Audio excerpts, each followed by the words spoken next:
Hello. Hello, everyone. Thanks for joining us. All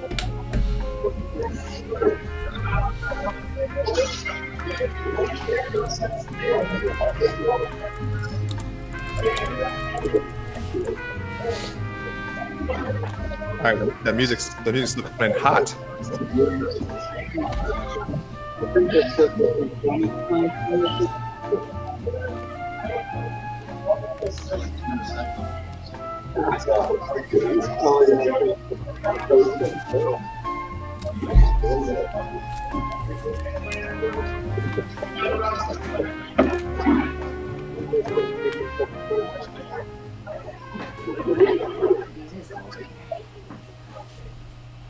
All right. It's weigh-in day. Well, here we are. It's weigh-in day. It's the most wonderful time of the year, my friends. And the last, welcome everyone to the official UFC 256 weigh-ins, our last pay-per-view weigh-ins of the year, the big one. I am your host today, Alexander K. Lee, joined, of course, by Michael Heck, E.K.C. Leiden, and on site, one of the hardest working men, maybe the hardest working man in the business, Jose Young. Say hi, Jose. Jose Young is not there right now. What's up, guys? Wow. Oh, there you go. I was just trying to see that. I hear the UFC PR was giving a rundown to the fighters backstage. Right, I was trying to eavesdrop. Right on. We are moments away from the first weigh-in, so we'll try to keep the chatter to a minimum for now. But yeah, it's very exciting. Of course, we have a championship weigh-in. We got two guys that have to make 125 on the dot. We have the always intriguing Charles Oliveira, who has stepped to the scale. A lot of chatter around his weigh-in today. Hold on. We got Figueiredo's ready to go right now. Here we go. Time. Oh, yeah, it's almost 9 o'clock.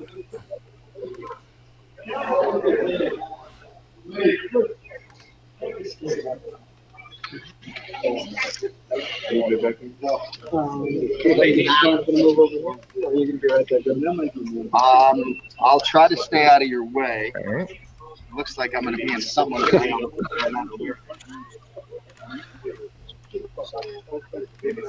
You guys hear all that? Yep. Yeah. No. What did it say exactly? Oh, well, they're trying to figure out where John Anik is going to stand, so he's not in everyone's shot. Oh, Anik. Consummate professional. Such a disturber.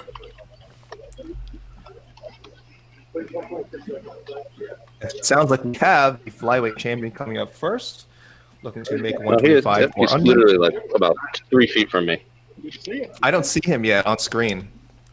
How's he looking, Jose? Fill him out. Pick him up. All right, we are ready to begin the weigh-ins for UFC 256. Figueiredo versus Moreno, and the first fighter to the scale, none other than the man around whom this card was built, the UFC flyweight champion, Deiveson Figueiredo.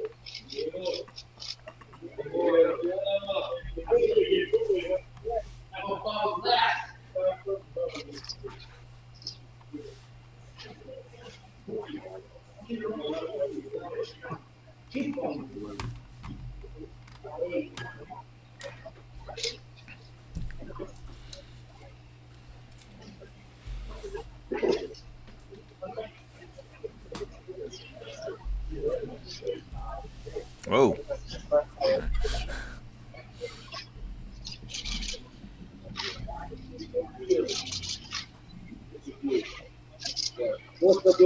Deus da guerra.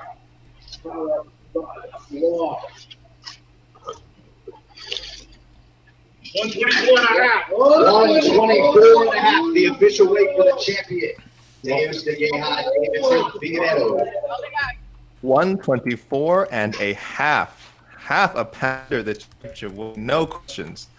No questions for the champ ahead of his second title defense in 3 weeks, which, yes, is a UFC record. Before that, Matt Hughes and Ronda Rousey had 56-day turnarounds. That was the quickest they've ever been. But here comes Figgy to save the day, save Dana White's bacon, and give the last period of the year a title fight.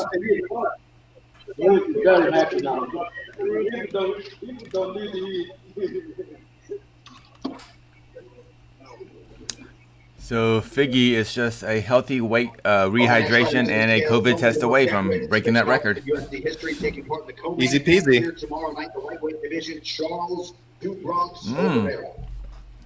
And the other man of the hour, Charles Oliveira, who again a lot of people want to see how if he makes it, but has never missed at lightweight. We do know quite a history at 145, but we'll see. A lot of talk, a lot of drama around his way in this week. Was there, or was it just from Tony? That's the only drama that matters. All right. Weighing in with masks, sunglasses, and earpods. Sorry. 154 and a half, the official weight for the 7th ranked Charles Oliveira. 154.5 for Charles Oliveira, so also half a pound under. Sorry, folks who are hoping to see some early disaster. You sick folks out there who love to see weigh-in drama.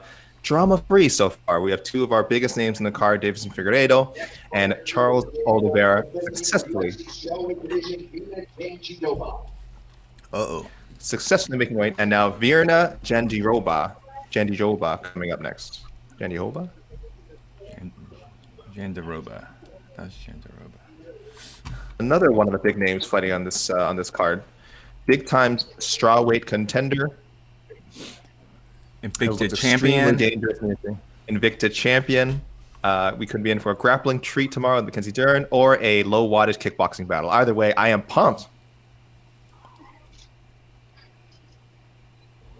Oh, she has a doggy tattoo. This changes everything. 115 even. 115, the official weight. Oh. 115 on the dot for Virna Jandiroba. And can you repeat what she said after she weighed in, Alex? I believe it was Ah. a little higher pitched than I went. I apologize, but good. Oh, good so far. Flyweight championship. If so, he will be making his UFC debut. Oh. Please welcome Renato. Okay. Yes, Manel Cape. That's right. For anyone wondering, Manel Cape. Mike, who is he supposed to fight? Pantoja next weekend. Right. And Pantoja was a positive COVID-19 test. Yes. Yeah.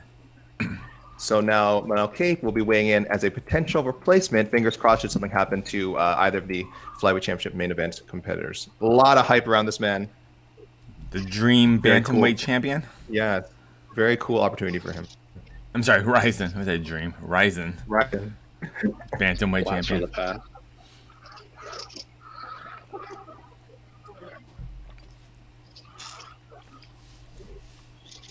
$124 and a half. 124 and a half. The official weight for Manel Cape. 124 and a half for Manel Cape. So there we go. Another guy half pound under. And he is eligible should they need a replacement for Saturday's main event.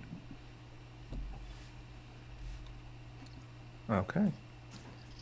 A little something to look forward to a little bit later on. I'll be speaking to Mr. Manel Cape. So look for that. Ooh. Look for that to drop tonight. Lightweight division, Renato Moicano. Renato Moicano. Recent lightweight transplant, so he will be looking to make the 155 limit. He was successful in his UFC debut, UFC lightweight debut, submitting Damir Hadzovic in March.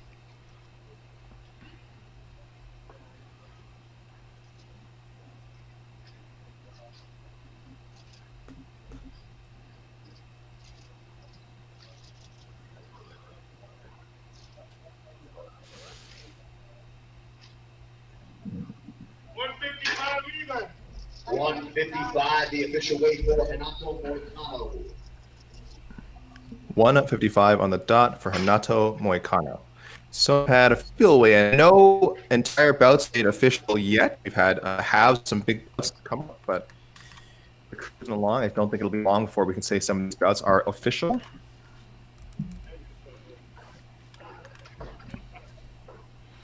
Just look at these matchups. Like, there's some really good fights. There's some tough calls. On now to the UFC's featherweight division as we welcome Chase Cooper.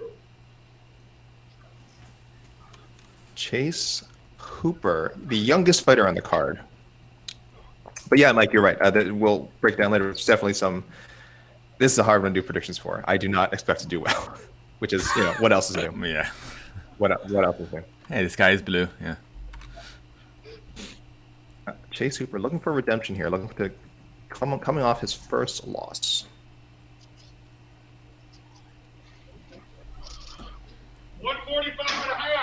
145 and a half, the official weight for Chase Hooper.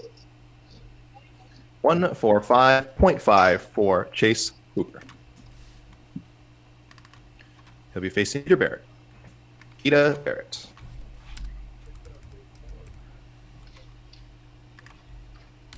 You guys were expecting probably more of a flow, so seems like this is a light scale we got going. Everyone's coming in like a half pound under than what they need to. Could be. We've seen this happen before. Oh, Jacare returning to middleweight after an unfortunate, I would say, little excursion at 205. Unfortunate, he lost to the champ. Yeah, if he'd beaten him, he could be wearing that title right now. Casey is unfortunate.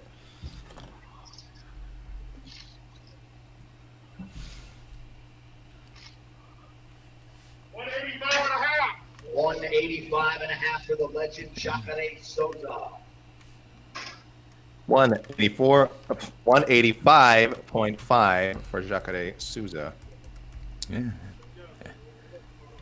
That scale is a half pound light. Whatever. No problem coming back to his home at middleweight. He is, in my opinion, still one of the maybe 5 or 6 best middleweights in the world. He is the number 1 ranked contender in the UFC's flyweight division and gets his first UFC title shot here in this. The assassin baby, Brandon Moreno. Here comes the assassin baby, Brandon Moreno. The assassin who is a baby, Brandon Moreno. Yeah, he does not assassinate babies. No, he is not the assassin of babies. He's the assassin who is a baby.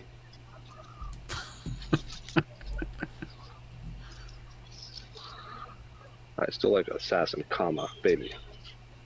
Yeah, that is also good. 124 and a half, the official weight for Brandon Moreno.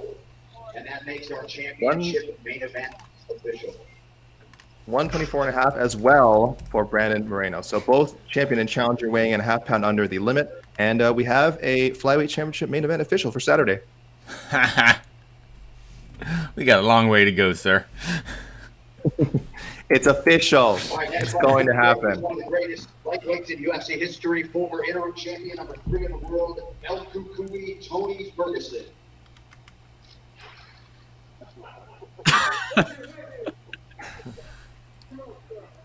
Here comes the always energetic Tony Ferguson. Big fan of the media, I've heard.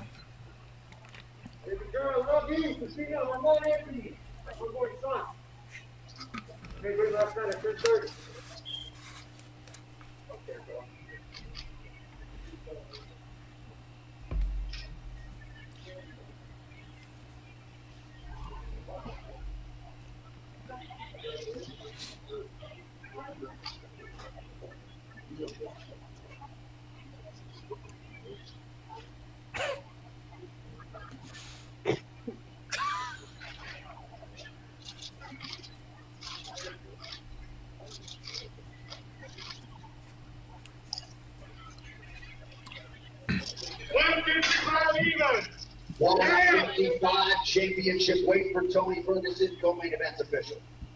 155 on the dot. Championship weight for the former interim champion of the UFC. And there we go. So we have our main event official. We have our co-main event official. A lot of big names showing up already. Still to come from the main card: Mackenzie Dern, Kevin Holland, Junior Dos Santos, and Ciryl Gane. But otherwise, everything has gone well so far. Oh, his sunglasses. Oh no! Oh, okay. He heard you. He heard you. He should have left them there. Oh, that would have been such a cool. That was such a cool look for the photos with those sunglasses the whole time.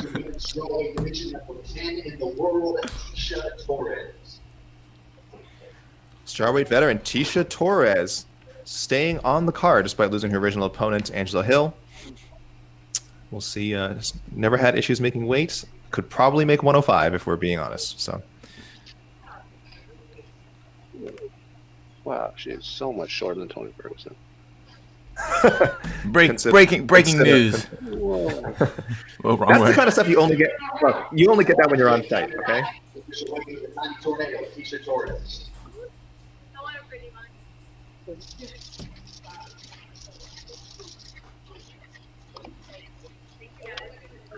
What was that weight? 115.5. Apologies, people, for the chatter. We're trying not to talk over the weights, but we were, being unprofessional, as we often are. 115.5 for Tisha Torres. So, another hit. All right, moving on now to the UFC featherweight division as we welcome the governor, Gavin Tucker.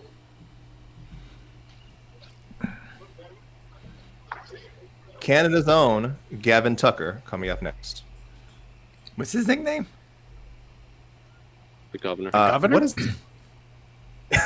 That's a great nickname. Governor. I'm always and apparently it's governor. Yeah, governor, like Governor. GUV''NOR. Governor.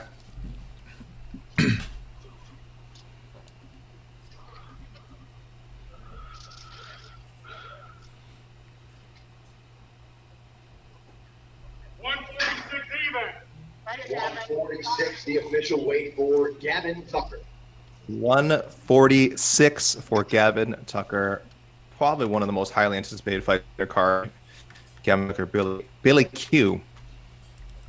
That is going to be a good one. So Gavin Tucker is in the books. Oh, Tisha Torres in the books. Okay, I'm just updating my little things here. Of course, I'm sure people are always asking in the comments, for anyone that's just joining us, oh, did so-and-so win? Guys, we have the graphic right up on the screen for you. Meeting his opponent in the featherweight division. You can see this live on ESPN2. Billy Q, Billy Cortello. Oh, the other half of that matchup coming up.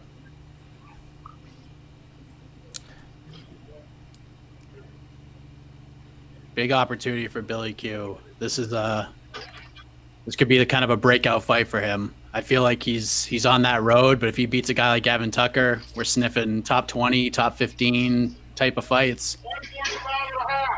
145.5, the official weight for Billy Cortello. Had to see that smile, Billy. 145.5 for Billy. Yeah, Mike. I mean, he's been a pretty. I think the matchmakers have done a really good job with for a guy who's been talented, not pushing him too fast, giving him the right competition, and for Tucker as well. Actually, again, this is also a big opportunity for Tucker. But you're right. I think Cortello is the guy that's reasonably the favorite, kind of the A side of this matchup, I might say. And yeah, if he wins, it's definitely time for.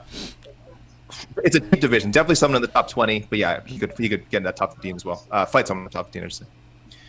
So that's another. That's another fight official. Our main co-main is official, and Billy Cortello, Gavin Tucker, featherweight bout official. Man, this card. This is good. This card freaking rules. I mean, outside of the Sam Hughes, and that's not her fault. I mean, it's supposed to be Angela Hill, but man, I'm just looking at all the matchups, and there's like I have legitimate interest in every single fight on this card, and that's I don't say that often, so I'm excited. Yeah, I mean, I think they've done a pretty good job. I think the pay-per-views this year, I'll have to look back on them. For the most part, have been pretty good. Maybe there was one or two pay-per-views where we were like, oh, this was kind of lackluster. But for the most part, they've been doing a pretty good job of stacking them. And I know recently we've had some fight nights, of course, that made from top to bottom, as far as name value goes, weren't exactly lighting up the boards either. But definitely 256 on Saturday looks exactly like the kind of pay-per-view fans want. This is a card for actual. I want to say hardcore fans, but the hardcore MMA fans, because this might not be loaded with championship fights but nah, man, but every single fight in this card has I think future significance upon the divisions, not just, we'll hope the guy gets on a winning streak again. I mean, look, Ferguson Oliveira is a championship fight in everything but name. You know what I mean? It's yes, I know they're, Tony's coming off a loss. I know whatever. He was never the UFC champion. He was interim champion, but I mean, it's Tony Ferguson. He's I think one of the 4, maybe 3 greatest lightweights of all time. So the whole never won a UFC belt doesn't really matter to me. So he had a belt. He won a belt. What are you talking about? He won an interim. Those are belts. They look at. Do they look at all different from the real belt? It's the same thing. They do not. They're the same. But he is not an undisputed champion, whatever that means. But he was not technically an undisputed champion. But I agree. He's a champion, or whether he held the undisputed belt or not, the lineal title. He's one of the 3 or 4 greatest lightweights ever. And how do you lose his belt? He didn't lose it in the cage. The UFC just took it from him. Is he a 2-time? Oh no. He was fighting. No, because that's right. He was 2-time competed for, won it, and then Gaethje won the interim. When they fought. But this fight, I mean, you almost wish it was a 5-round, like a fight night main event, but it deserves to be on pay-per-view. 15 in the world and competing live on pay-per-view tomorrow night, Kevin Trailblazer Holland. I just wish they'd be open to making non-title fight, non-main event 5-rounders. Kevin Holland coming up now. For the 5th time this year, Kevin Holland. 5th time, and I think 5th time in 7 months. So it's not just over the course of a year. It's within a considerably shorter time span. This week. Yeah.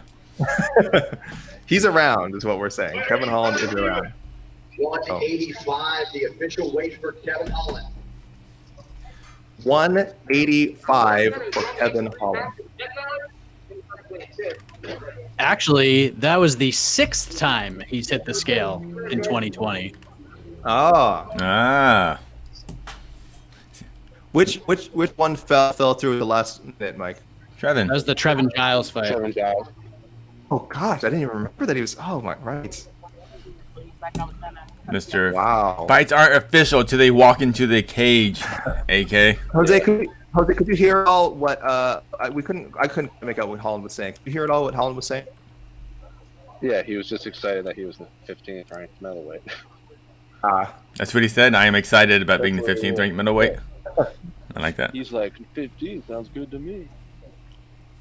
That's exactly where he wants to be, too. That's exactly where he wants to be. He wants to beat every guy on the way up. That's what he told him. Like, when I interviewed him, he said he actually prefers this fight over the Hermanson fight because if he beat Hermanson, he's a main event fighter, so he can't take short notice fights anymore unless they're massive.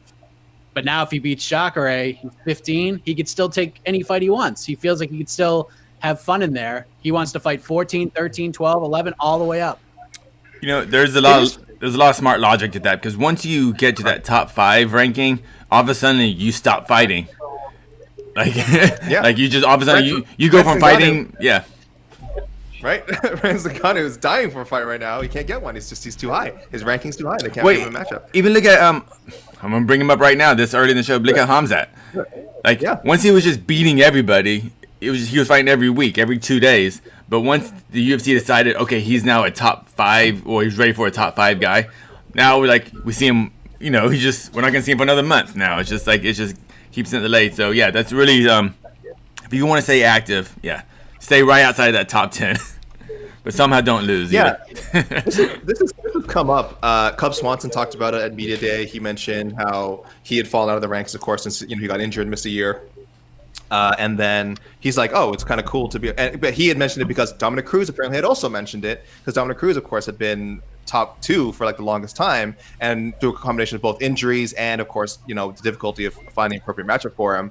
It just makes your fight so infrequent. Right? And if you're making enough money and you're happy with that, that's fine. But I think a lot of these fighters, like you said, would like to have that freedom. It's a beautiful fireplace, Casey. Yeah, it is. So, yeah, it's funny. Of course, everyone wants to be ranked. There's a lot of prestige to it. Theoretically, bigger paychecks down the road. But it has been a bit of a hindrance to some fighters who just want to stay active. Mike, have you heard this at all from any other fighters?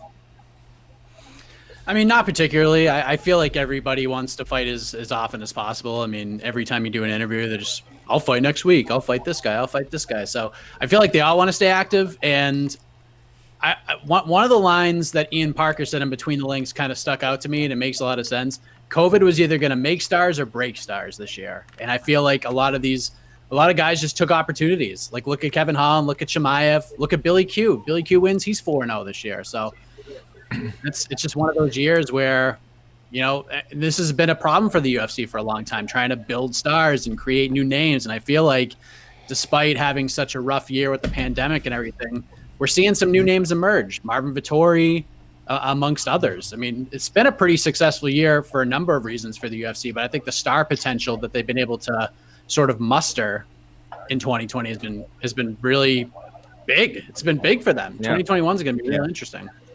Because I think there were so many dang fight nights. Those unranked fighters like Kevin Holland's type of guys. If you don't have big weight cuts and you can turn around fast, Angela Hills. Yeah, you get lots of fights. If you're right outside that top 5. Once you're in that top 5, everything just really slows down, though.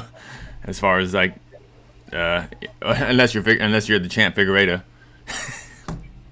Right. I mean, unbelievable. But the thing about, I think of all the other champs, they're just fought once and that was it. Yeah. It's been such a strange year, and I think it's one of the reasons. Like, Rafael Fiziev. Ooh, super excited about this. I'm sorry. I was just basically mimicking exactly what you were saying.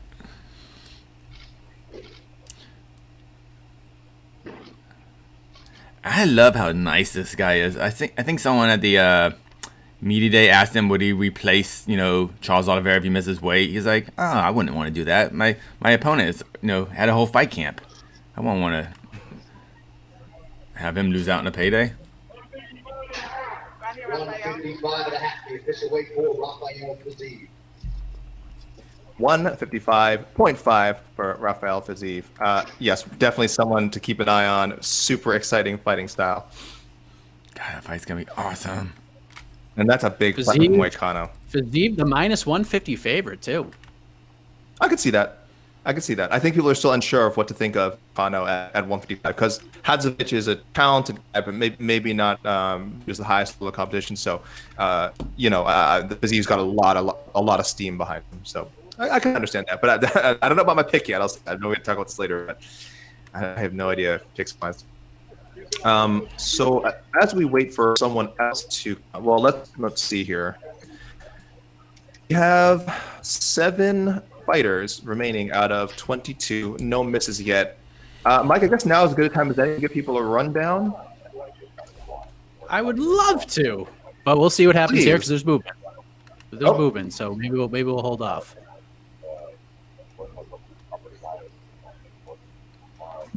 I need to have some rundown music. I see an embedded videographer and UFC PR looking off behind this curtain. So I bet it's Dern. If it's embedded, they're following Dern. Yeah. Or Dos Santos, maybe.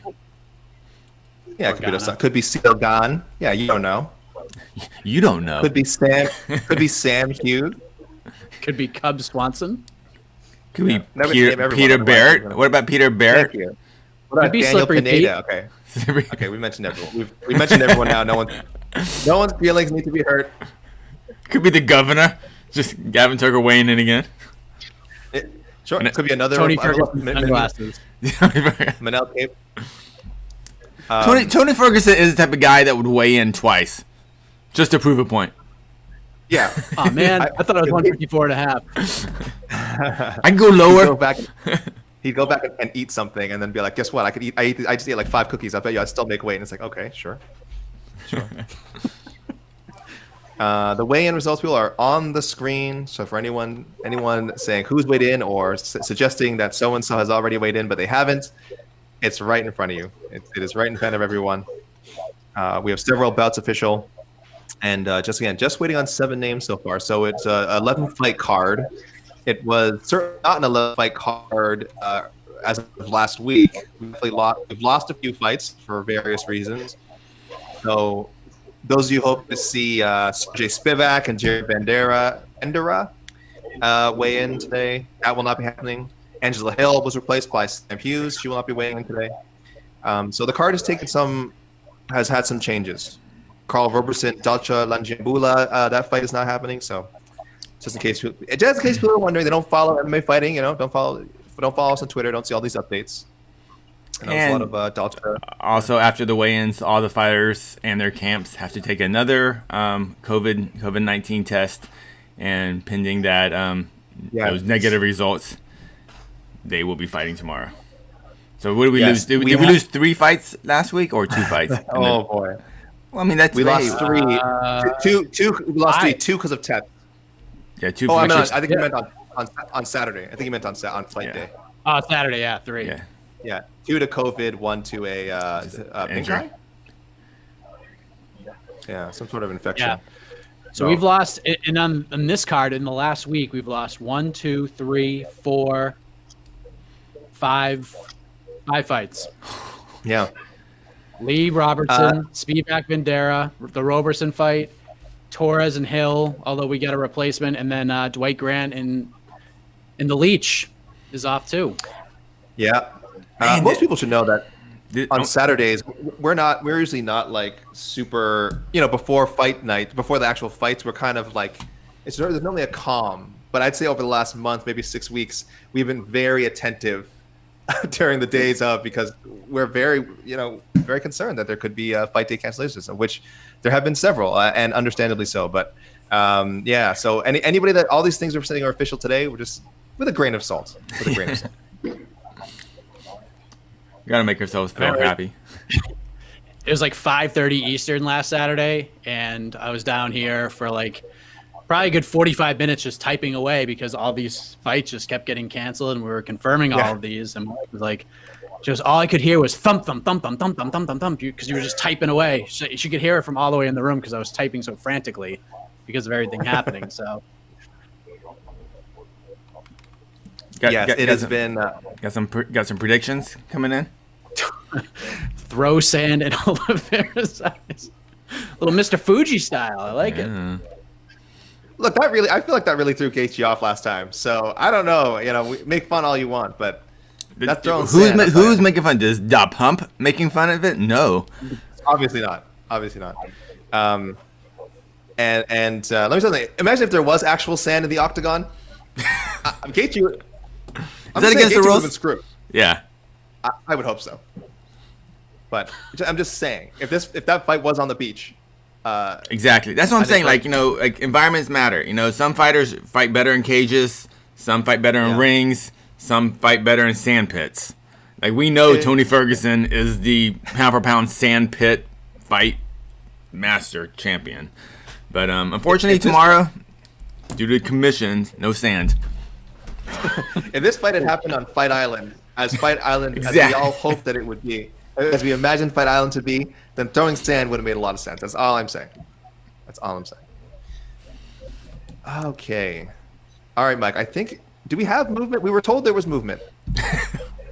There's no Jose, movement. how's the movement going? Stagnant. Okay. Mike, I think we can do a rundown now. I think it's safe to do a rundown. All right, here we go.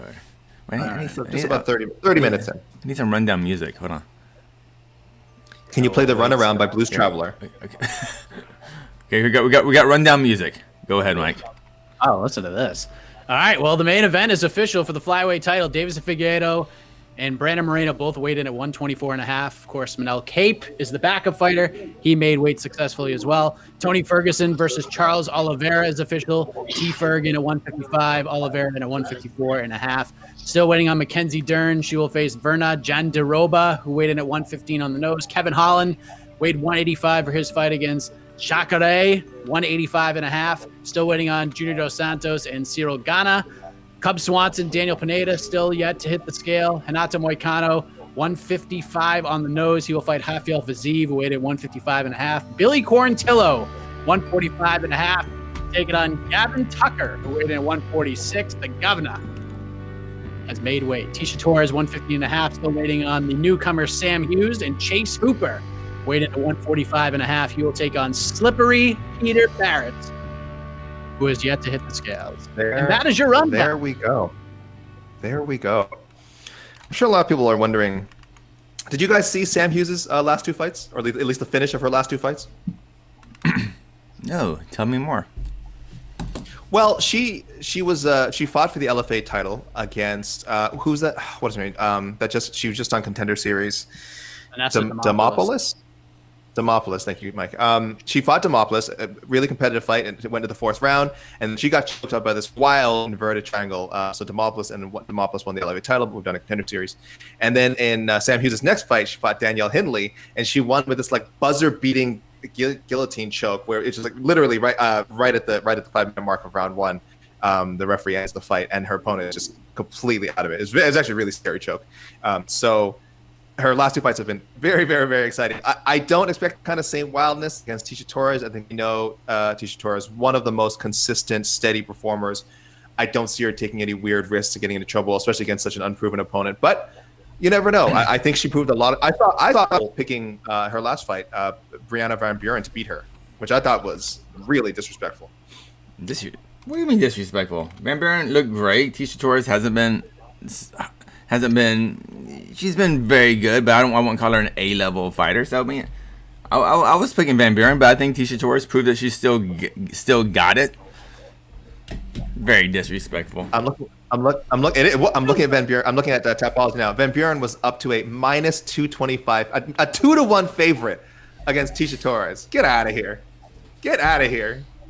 That was disrespectful. If you pick Van Buren, fine. It's not the worst. And you're right. She's super talented, but 2-1 favorite. Are you kidding me? I don't think Van Buren. I don't. Yeah.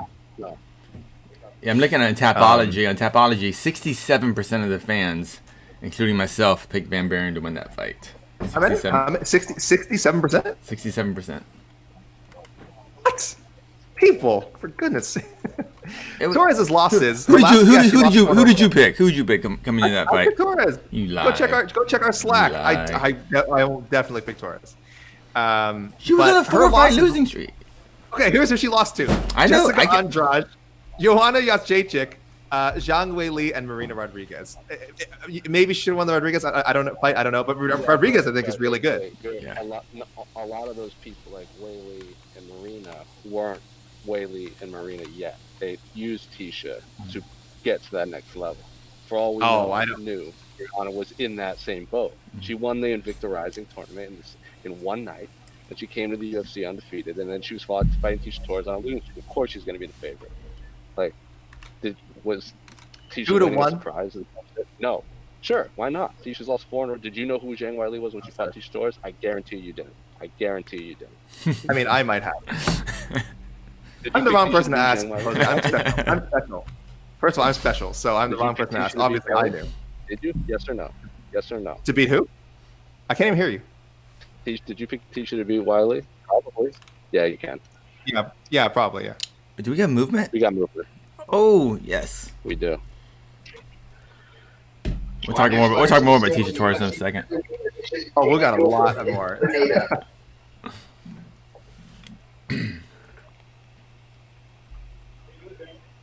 It's Pineda, I believe.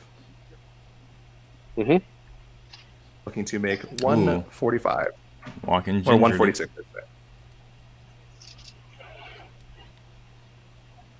145.5. 145.5. The official weight for Daniel Pineda.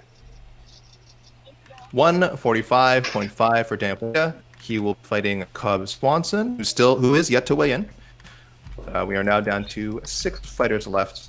Daniel Pineda, veteran, no surprises there that he successfully made. He's had an interesting road back to the UFC, has he not? That's a general question for anyone. Anyone could have picked that one up. He Mike, has. the PFL run. Yeah, I mean the PFL run was interesting. There was some positive tests and all sorts of craziness. But since his first stint with the UFC, I mean this dude Daniel Pineda has been on an absolute tear. He's looked fantastic. I mean, he looked great against Herbert Burns. I mean, he's just finishing everybody. LFA getting finishes, and then Ray Trujillo, who is like 50 pro fights, and then PFL was 29-second finish, first round finish to Jeremy Kennedy. Of course, those are overturned. Then the Herbert Burns win was super impressive. I mean, he is such a vet. this is what his 41st fight or something crazy like that heading in. So the guy is no joke. And by the way, I have to make a correction because I got a text from the great manager Daniel Rubenstein. It is not Rafael Fiziev, it is Rafael Fiziev. My apologies. Yes. I will not make them he's ever again. He is not Portuguese. Rafael. We're just very used to it, I think, in MMA. We are. Yeah. As with Rafael, when we see Rafael, I think most of the Rafaels we've seen. I don't know. I shouldn't say. I can't even name. So like the Ninja Turtle. Yes, Fiziev is like the Ninja Turtle. Rafael Fiziev. We're very used to the sound bar. Like the Ninja Turtle, not the Renaissance artist. Was there an artist named after a Ninja Turtle? Is that what you're trying to tell me? I was gonna say Jose. Yeah, what are you talking about? Who? It's a mutant Ninja Turtle, not just a Ninja Turtle. Yes. Yeah. Yes. Yeah. Yeah. Exactly. Yes, true. I was very disrespectful to Pineda in his last fight. Again, I think a lot of people were, but I definitely was not. I was on the other side of it. I'm talking about the Van Buren Torres thing. I was on the other side. I was definitely like, oh, Burns is going to smash Pineda. He was a 3-1 favorite in that fight, and Pineda looked fantastic and certainly did not get smashed. As Mike said, he has not gone to a decision. 2016, he's finished all of his opponents. He's lost one loss to Georgie Kanyan. Then that finishes. Yeah, which was garbage, by the way. Pineda beat the brakes off of Georgie. Oh, but it was like a weird. It was a cut. It was just right. I don't know. It was sketch. It was sketch at best. But I mean, Pineda for 9 minutes and 5 seconds was whooping on him pretty good until the cut. Yeah. I fully bought into the Burns hype. Oh, and by the way, it's not hype. It's not hype. Just like some guys win, some guys lose. He is still very good. By the way, yeah, I'm not saying the hype was diffused. Well, you said I bought into the hype. That's what it sounded like, AK. There was a lot of hype. Real quick, since it was mentioned, there is a reason that Brianna Van Buren has not fought since the Tisha Torres fight. She announced on December 3rd that she's 6 months pregnant. Hey, congratulations. Congratulations. There we go. So, I thought your pause at first made me think it was something bad. No. I was thinking baby. I was thinking baby too. Okay, thank goodness. I saw that little. He had that little wink. He's like, oh, I'm gonna have fun saying this. Just having a Brianna Van baby. Nice. Yeah, there you go. Hashtag Brianna Van baby. She's fairly. How old is she? She's in her mid-20s, something like that. Younger? That's a good question. I'm terrible with ages. Yeah, I want to say young because she's 24. She is 27, so plenty of time if she wants. Plenty of time to resume her career. She can take some time off, of course, have the child, be a mom. If she wants to fight again, she certainly can. If she doesn't, happy trails to her. Wish, of course. But, great news. Great for Van Buren. That's very cool to hear. She's gonna fight again. Yeah. She said she's gonna fight again. AK just gave her the happy trails. Look at that. She's very good. I should have given the happy trails to Matt Wyman last week instead of even teasing that I was like, oh, maybe the UFC should get. No, I think for anyone who missed that news, of course, longtime lightweight veteran Matt Wyman was. Well, I believe we said after there was a mutual parting of ways. He was the last fight of his contract with the UFC against one Mr. Jordan Levitt, which he lost in frightening fashion. Of course, Matt Wyman was on the end of a knockout slam. 20 seconds into the fight? Yes. And then according to Wyman, there was a pretty easy to come to mutual agreement to not sign him to a new deal. And then he subsequently announced his retirement. So there's a definitely happy trails to Matt Wyman, who I think was a really, really solid 155er. And then he took a break. And then, of course, what was it? 3-year break, 4-year break, Mike, something like that? Almost 5, I think. Yeah. Oh, right. Yeah. No, I think you're right. 5. And I mean, I just can't imagine coming back from that and competing with this new generation of lightweights. It's the deepest division. If you take a 1 year off in lightweight, you could find yourself getting lapped really quickly. So, but yeah, good for him. Hopefully he's all right after that slam. That was scary stuff.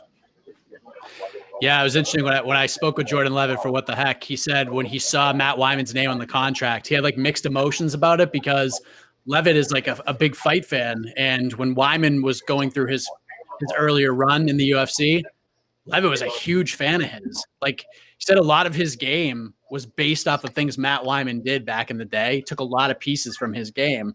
So he was very emotional, like, you know, especially after the knockout. And that was one of the things that I asked him about, because a lot of people thought the celebration was in poor taste, like doing the splits and stuff while he was unconscious. But Levitt kind of blamed the broadcast in a way. He thought that it was cut in such a way because when they went to commercial break and all we saw was him kind of his back consoling Matt Wiman's wife. But I guess in the octagon, after he did the split and he turned around and saw Wiman down, he like broke down and started crying because he was like, man, this is like a guy that I looked up to, was a big fan of his. And, you know, I knocked him out like that. It was a very scary thing. He was happy to get the win, but he was terrified of how it all went down. He wasn't happy with how it ended. Obviously, he was happy to get the bonus, but he was very emotional. We didn't pick that up on the broadcast. He thought he felt like he kind of got it done a little dirty. Well, I don't think it was the UFC's fault or the broadcast team's fault, but that was one thing he kind of wanted to clear up in the whole situation. Yeah, it's live TV. I do think it is a little bit difficult for them to capture the whole thing. They have kind of what they can. Casey, what do you think of the whole celebration? Yeah. Well, I've never liked the way the UFC handles, because the UFC this is important to know. The UFC controls production. They control every camera angle. This isn't like when you watch a football game on CBS. It's CBS that controls the camera angles. When you watch a UFC fight, the UFC controls the camera angles. And if a fighter is injured, they never kind of stay with that injured fighter and things like that, because they don't want, people don't want to see that. So with Levitt kind of over there by Wiman, they're just not going to show up because Wyman's going to be in the shot. Like, if you notice when there's a guy knocked out, like knocked out, they just don't go to him till he gets back up, and they feel that it's safe. So no, I never really liked the way they do that, but that sucks for Levitt. Yeah, and Levitt does the splits after every single win, like his whole career, even in his amateur fight. Right. Like, I've been following him for a long time. That when he wins, he does the splits. Doesn't matter how he wins or who he beats. It's the same thing every single time. He seems like, better for worse, a very upfront, genuine person, which I think is going to make him a lot of fans, and also could rub people the wrong way. We'll see. Again, it's his first UFC fight. Why would it rub people the wrong way? Why would it? Oh, you're right. It never. Oh, your MMA fans, they love all the picadillos and idiosyncrasies of fighters. Jose, are you there? Yeah, what's up? Jose, you've been to, of course, many live events over the last few months. We were just talking about sort of the differences between the broadcast and seeing things live. Having done both, again, you've watched shows from home. You've also been there live. Do you feel like it's difficult for the UFC, the team, to kind of capture sort of everything that happens in a moment, both like the finish of a fight, after the fight, maybe even the entrances, stuff that happens before the fight? Do you find yourself seeing a lot more, sort of like a much bigger picture when you're there?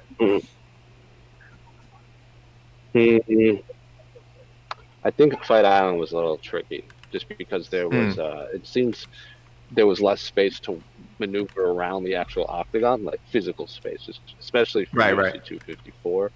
There was a lot of people in that room. There was like BT Sports was there, ESPN. There was just physically not enough room. There was a lot of media had to stand in media row because there weren't enough seats. So I think Fight Island, I could actually tell there was just less room to maneuver. But I've not watched a fight inside the Apex because I've been in the tent for everyone, so I couldn't tell you if what the scenario was there. So, True. Yeah, it's I agree. It kind of came off a certain way. Going back to specifically the Levitt Wiman moment. There was a lot of stuff to like there. I think I love the Dirty Dancing thing. The finish itself was spectacular. I mean, it is kind of scary how it went down, but it was, I think, one of the. I don't know how I'm thinking if it's in my top 5 list. I know we're all sort of working on those now, so I'm gonna have to look back and think about. I know, Casey, you consider the sort of the matchup as a big factor. So I understand why that might not make your top 5. But yeah, one more thing about Wiman, unless you guys have something else to add, but I'll just say, if anyone thinks that we're sort of like kind of looking back at his career with rose-colored glasses, he really was a very good fighter, and also a pioneer of sort of the 155ers return to the UFC, because they were he was part of that season of Ultimate Fighter season 5, which coached by BJ Penn and Jens Pulver, which reintroduced lightweights into back into the UFC, which sounds crazy now because lightweight is maybe that has been the deepest division for like years. But there was a time when they weren't there, and Matt Wyman was part of that original group. So I think people do owe him a bit of gratitude and a lot of respect. But that's my 2 cents about Wyman. Lightweights were the flyweights. Right? We were like, we only want middleweights and welterweights and above. It's like, what? It sounds insane now. Who wants to see these tiny 155-pound people? That's like half a man. What are you talking about? This dude's like 5'8". What's he doing in there? 5'8". There are little kids fighting in there. Let's talk about if we're talking about lightweights, boy, let's talk about this. We're probably going to talk about the flyweight main event quite a bit later, but how about this main event? Tony wanted this one for a while. Is that fair to say? You kind of broke up. I didn't hear what you said. Oh, sorry. This lightweight co-main event, Ferguson Oliveira. We've wanted this matchup for a while. A lot of people have wanted this matchup for a while. So you think so? I don't know.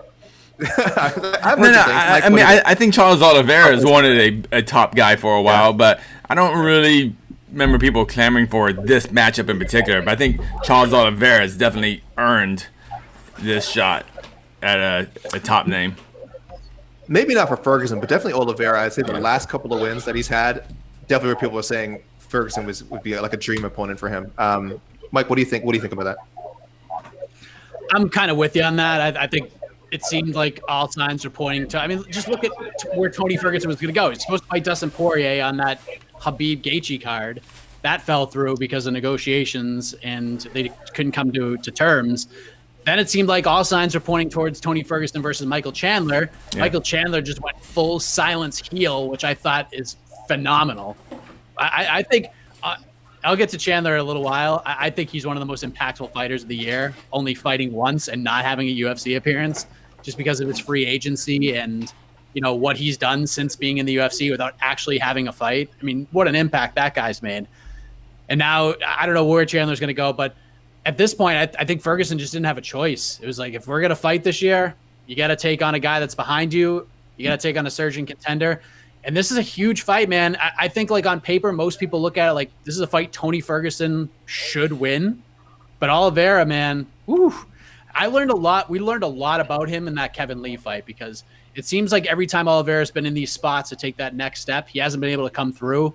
And he faced a little bit of adversity in that Kevin Lee fight, but man, did he come through in a big way, got the finish. And now I hear the word crossroads being thrown out a lot with this fight. And maybe it's because like the Ariel and the DC show. I think it was, yeah. Maybe, I mean, I don't know, maybe. I think for Ferguson, this is a huge fight for him. I mean, this is massive, and it's a huge opportunity for Oliveira. But who do you think has like more pressure, Casey? Ferguson or Oliveira? Like who's got more weight of the world on their shoulders?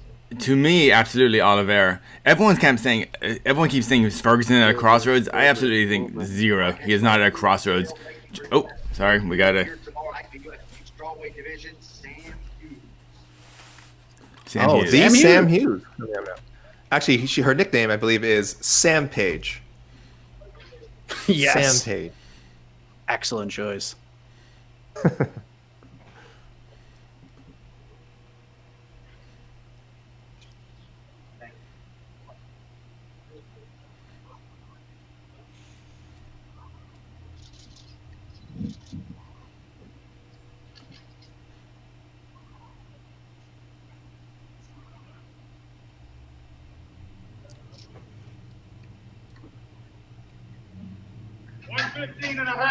$115.5, the official weight for Sam Page, Sam Hughes. 115.5 for Sam Hughes, coming in on less than a week's notice for Anna Hill.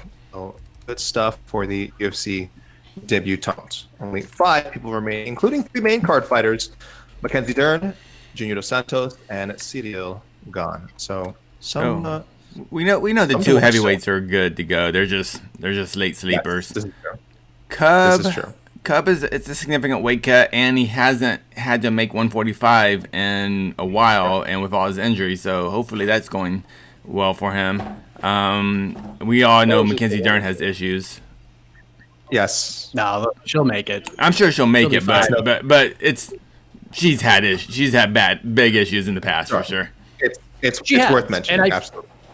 Yeah, I feel like she's past all those issues though. I feel. I mean, hopefully I'm I'm not gonna have my foot on my mouth, Yeah. but I feel like she's way past that. I feel like she felt like back in the day, like when she was asked about the weight cutting, like she felt that there was merit to that, but at this point she's just like, stop asking me about it, like it's not gonna be. Oh no, I didn't think I like pre-fight. I don't think it's an issue, but when it comes to weigh-in day, I mean, she's missed more than once and by a significant amount. But I'm confident. I'm confident. I don't want this fight to be trashed or thrown away, you know, from a weight cut. So dude, we know how I feel about this fight. Yeah, this is this is my fight. This is my main event. Dern's last 3 weigh-ins: 115 on the dot, 115.5, and 115 on the dot. So far so good since her, of course, a couple of years ago she missed weight very, very badly against Amanda Cooper. But as Mike has said, seems to be behind her for now. But it's weigh-in day. It's the UFC. It's MMA. You never know until someone steps into the scale, or as Jose always reminds us, until they step into the cage. You really never know exactly what's going on. And the good news is this scale does seem kind of light, with every fighter except for one fighter right now coming in below the limit, which is I mean, we've done these weigh-ins enough. This is pretty rare for every single fighter pretty much to come half pound under what they need to come in. I feel like this happened last week or a week ago, or 2 weeks ago. I can't remember which card, but where everyone was coming like a half pound under, and I was like, okay, it has to be the scale. Has to be the scale. Yeah. So yes, and also, we mentioned Cub Swanson and Peter Barrett, the other preliminary fighter that we are waiting for. Now, guys, we were talking about we were mentioning Michael Chandler, and a guy who kind of finds himself in a similar position who weighed in today, Manel Cape, former Ryzen champion, and stepping in for a possible title shot. Now, we said as he was supposed to fight Pantoja, so it's not the same as the Chandler situation. Chandler was always brought in for that card specifically to be a replacement. Cape has kind of backed into this opportunity. But hey, Jose, you're on camera, by the way, just so you know. Hi, Jose. Everyone say hi to Jose in the comments. Look at that handsome devil. Look at that handsome devil. Our viewership's just skyrocketing right now. It's just me being handsome. I do feel like there's a little bit of a missed opportunity with a little bit. With them not doing some. Well, maybe we'll see a video tomorrow. No, actually, probably won't. No. I can't imagine where they would fit in a Manel Cape hype. Casey, go ahead, please. You have a lot to say. Please, Manel Cape. What's going on here? No, I was so complimentary of the UFC promotional machine when they brought Chandler in as a backup fighter, and they've had backup fighters before, but they did this differently. They brought him in for interviews, they brought him in for media day. You know, it was like a thing. But Manel Cape, who to me, at least ranking wise and significance to the division, is just as big as Chandler as far as in terms of like how good a fighter he is, and yet they just kind of like it was just kind of mentioned maybe in a press release. They didn't bring in a media day. It wasn't any fanfare. They didn't bring him for a fight night for like the pre-fight interview. You know, so it's just kind of a bummer how they're treating Manel Cape just like any other dude, and they didn't treat him like Chandler, when in my mind he is to the division just as a significant pickup. Yeah, I guarantee there's a lot of people who did not, until we mentioned it and they saw him pop up this morning, were not aware that Manel Cape was being utilized as a potential replacement for Saturday's flyweight championship main event. So yeah, they could have done more, sure, but they didn't do anything. They didn't do anything, by the way. When you say more, I say they could have done more. They did nothing. A number higher than 0. Okay. Yes, I agree. But I mean, there are some. I think there's some differences. There's certainly a difference in familiarity to the North American audience, which I guess maybe is why they should have done it. He's a champion, bro. Yes. Chandler isn't even a champion. Chandler, he wasn't even the Bellator champ. They got the Ryzen champ. That's a big deal. Here's the thing. This wasn't like a guy they brought in to take a fight on 2 weeks' notice. Manel Cape was outright signed to the UFC earlier this year. How many fighters have we seen in the last couple of years who were just like outright signed without taking a short notice fight? I think Manel Cape, Modestas Bukauskas, and maybe like one or two other guys this year, or gals, were signed, just like outright signed, no fight in the works, nothing. They just brought him in. We want him. We have to snatch this guy out. That says a lot about Manel Cape. The guy is a monster. He is a beast. And yeah, I think they kind of dropped the ball on this, because I reported that on Friday. I don't like if that report didn't come out because it got a lot of activity. I think people would have watched Manel Cape hit the scale today and been like, huh? What the hell is he doing here? Yeah, we would have like not fighting. Is he just showing up to get paid or yeah? So it would have been very confusing. Yeah, this is something they could have handled better. It's a pay-per-view opportunity too. And again, we're not even mentioning what if. Again, fingers crossed. No one is hoping this happens. What if he does have to replace one of the fighters in the main event? Then you're right. Then they've really done no promotional work for someone who could actually compete. That would be very strange. Yeah, both fighters have to rehydrate safely, and they both have to still pass their COVID test. There's still hurdles to go through, guys. So yeah, I'm just bummed. I mean, even in media, they brought half the card. They had 2 media days, and both of those media days they couldn't fit Manel Cape in there. That was strange. The two media days and no Cape. Oh boy. Well, you guys have convinced me that you're right. They really screwed. They really messed this up. But we got you. We got. Don't worry about it. Yeah. We got you. Don't you worry. That's all. Don't worry. We got you covered. You're one stop shop for your Cape for Cape. By the way, there's one thing we haven't talked about yet that could pay dividends here because we've seen this a lot this year. We've seen guys and gals sort of change their appearance and they become this sort of like new person, like bald Brian Ortega, bald Marvin Vittori. We have goatee Brandon Moreno. The assassin baby is looking like the assassin adult. Yeah, Mirror Universe Brandon. Oh. I mean, we could have another name etched in the mountain of gimmicks here. Oh, this is true. He's almost the assassin man now, isn't he? Hey. Assassin man, yeah. At the very least, the assassin post-pubescent teenager. At the very least, I think. The assassin tween. Is that not fair to say? The assassin millennial. Jose. What's up, dog? What'd you say? You're our sartorial expert. What do you think of evil goateed Brandon Moreno?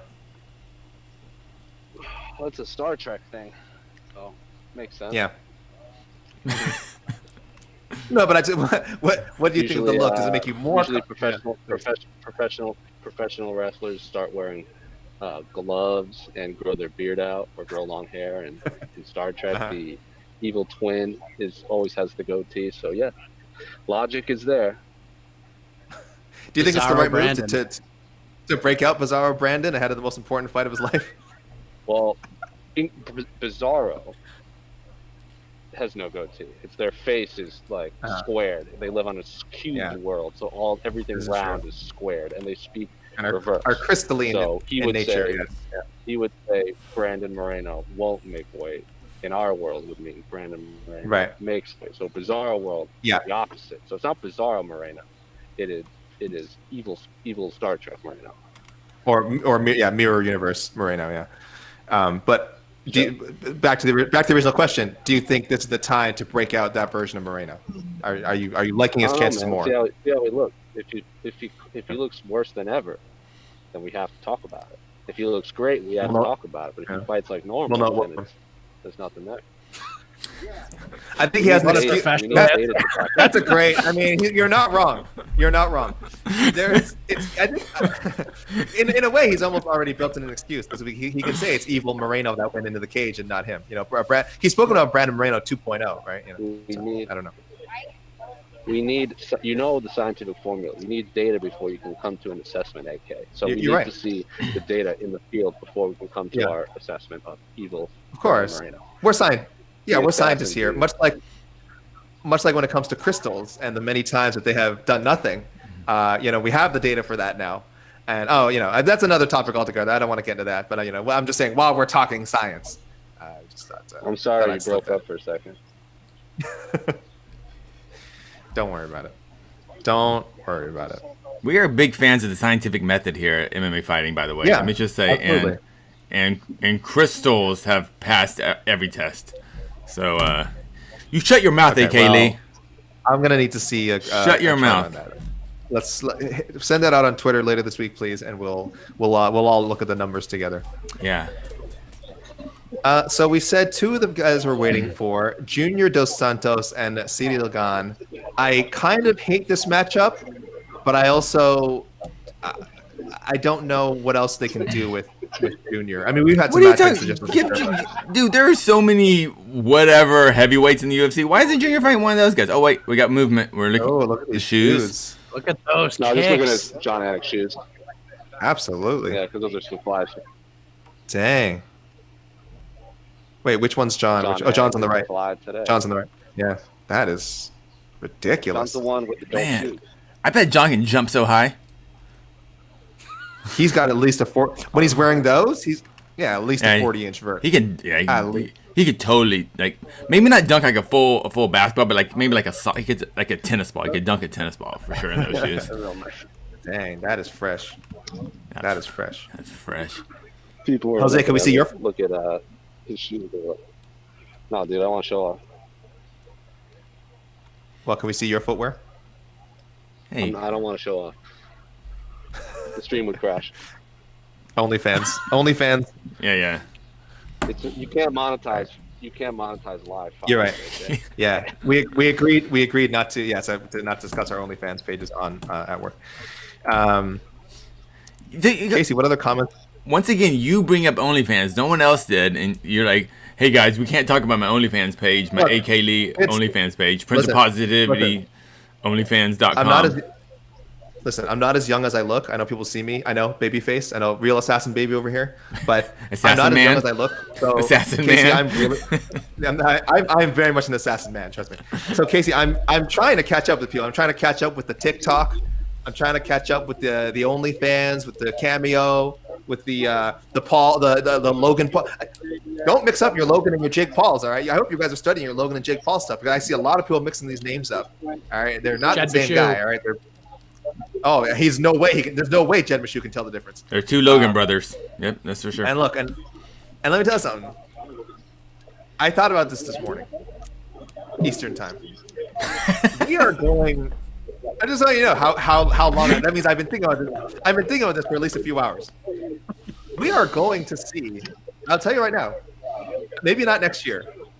At some point, we are going to see a Paul brother inside the octagon. This is going to happen in the UFC. And this is going to happen. No, bro. UFC doesn't do freak show fights, man. Like this is real fighters only. Right. We don't do freak show fights, man. I'm sorry. Scott Coker said he's They're talking. There's some feelers. There's some talking. I'm just saying. People, I know. Look, I'm not reading the comments, but I know what they're saying. I can sense the eyes rolling in the comments right now. But look, wow! Gabriel Sajak. Gabriel. Okay. I don't even care if I mispronounced your name. That's how. All right. How dare you? Again, I'm not going to say what's on there because I said we wouldn't discuss it. But I assure you, it's a treat. $29.99 a month.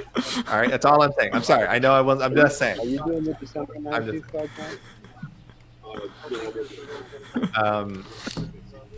Rude. Hype bomb. Hey man, So I can't control what goes on the screen here. I have no control over that. Sometimes I brought it up. That's on me. I brought it up. That's on me. But yes. Hey, bro. Let me look at your feet. Yeah, good one, AK. Listen, some people are making a lot of money. That's all I'm saying, and I want a piece of that pie. That's all I'm saying. That's taking a strange turn. Yeah, I don't like this. We are over the hour mark. Mike, please let's get this graphic back on screen, Casey, so people stop thinking about feet, and let's give them a little rundown of what we've seen so far. Deiveson Figueiredo was the first feet to hit the scale. Wow, that was sorry. Wow. I was supposed like, and here's our weigh-in. Here's our results music. I have to get the feeling back in my eardrum. Please, yeah. When your head stops spinning, please. I have to scream out the name. Deiveson Figueiredo and Moreno. The title fight is official. 124.5 for both of those gentlemen. Co-main event: Tony Ferguson weighted at 155 on the nose. He takes on Charles Oliveira. who weighed in at 154.5. Still waiting on Mackenzie Dern. She will take on Virna Jandiroba, who weighed in at 115 even. Kevin Holland in at 185 against Ronaldo. Jacare Souza, 185.5. Still awaiting the arrival of Junior dos Santos and Ciryl Gane. Cub Swanson yet to hit the scale. He will face Daniel Pineda in the featured preliminary bout. Pineda weighed in at 145.5. Renato Moicano, 155, taking on Rafael Fiziev, 155.5. Billy Quarantillo, 145.5, taking on Gavin Tucker, who weighed in 146. Tisha Torres and Sam Hughes, the debutants, they both weighed in 115.5. Chase Hooper, trying to negate his first loss, weighed at 145.5, still waiting the arrival of Massachusetts' own Slippery Peter Barrett. And that'll open things up tomorrow night. Thank you, Mike. I believe we have five remaining. Yes, no misses. We didn't really have much updates, I think, since the last time we did a rundown. I think only Pineda. Oh, we had two people. We had Pineda and Sam Hughes weigh in. So the last half an hour. We've had no one except two other people. No. We checked two more names off the list. Hey, so check the tape, okay? Yeah. By the way, Mike, you said Ronaldo. Whoa, movement. You meant Ronaldo. Movement. I don't even know why I said the name and just didn't say Jacare. Yeah. We got movement. Jacare. Oh boy.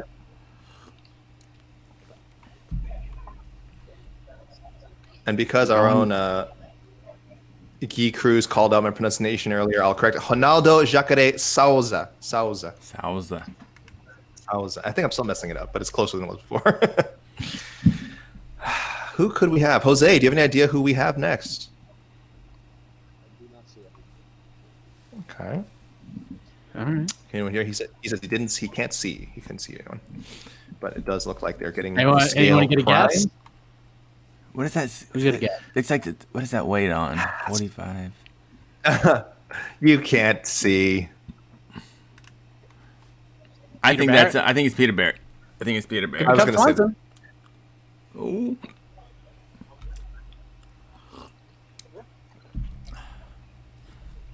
This is exciting.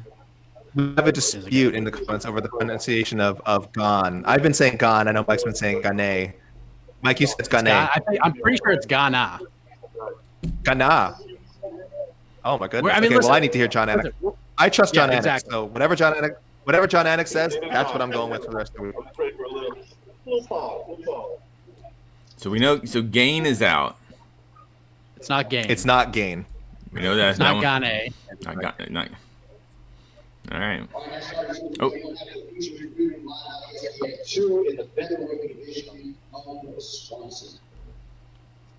Cub. Cubby. Mr. Cub Swanson.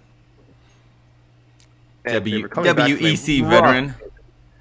WEC veteran. UFC veteran. I mean, really, just veteran. Veteran. All around good dude. Good to see him back.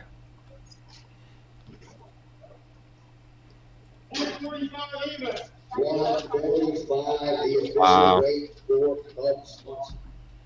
145 for Cub Swanson. No problem. Had a very, very fine day yesterday. He had about a full 30. So he gave the people his time, but it's because he covered a lot of topics. He's been around so long. He's the kind of fighter I think you ask about everything, and he always has a thoughtful answer. He's not going to brush off any question. He's always going to give you a solid answer as long as it's a reasonable question. But raised some very good points about wanting to see long-term health insurance for fighters. Yeah, he was getting just kind of pretty random questions that really didn't have to do anything with him, just more about the sport in general. Yeah.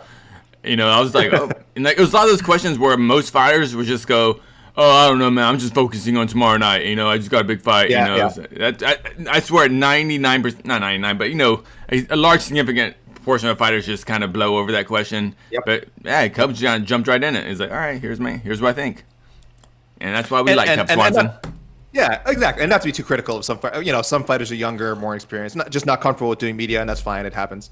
But if they want to, blow off those questions, it's completely understandable. Swanson's the kind of guy you know you can bring those questions to, and when he's asked, you actually, again, I'll tell people to watch this media day yesterday. You can actually see him take a pause and think before speaking, which is not something we always see in not just in MMA, in sports in general.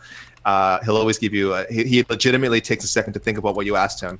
and give you an answer, which comes from, again, a lot of experience. Having been in the fight game, I believe now for 15, maybe 16 years. This will be fight number, sorry guys, I have to look this up. This will be fight number 38 for Cub Swanson. 38 professional fights, and he's been in a lot of wars. This is not a light 38. This is a man who's been, and yet still maintains a really, I would say, solid perspective on his career and his life. So, yes, Cub Swanson is cool. So 80 total professional fights between these two guys. And when did you think like Cub Swanson would fight a guy who had more fights than him at this point in his career? Yeah, true. No, this is. I wonder if this is the first time that's ever happened to him. This might be the most. He fought. I wonder at featherweight in the UFC, this might be the most combined fights. I mean, I don't know who puts those records together, but it's combined fights by each opponent. It's up there. Yeah, it could be. I'm sorry. What a contrast, because he fought Crone Gracie, who was 5-0 in his last fight. Now he's fighting 42 pro fights in this fight. MMA. Gotta love this sport. Yeah. Yeah. I mean, look, again, some people say they're willing to fight anyone. Some people say it and actually mean it. Swanson's definitely one of the people who says it and means it. He will fight. He wants legends fights, but he'll also, hey, you give him a Crone Gracie, a fight that he has almost nothing to gain from. He'll do it, and he'll win too. So there you go. Hey, Jose, was it Jake Shields that ripped apart Cub Swanson's knee? We were there. I can't remember. Jose.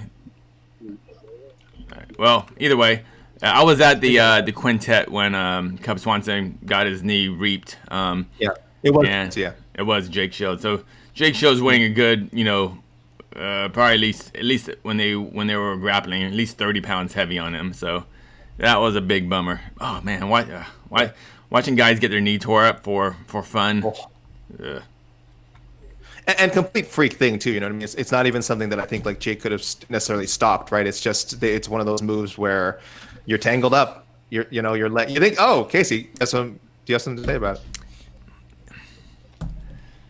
it?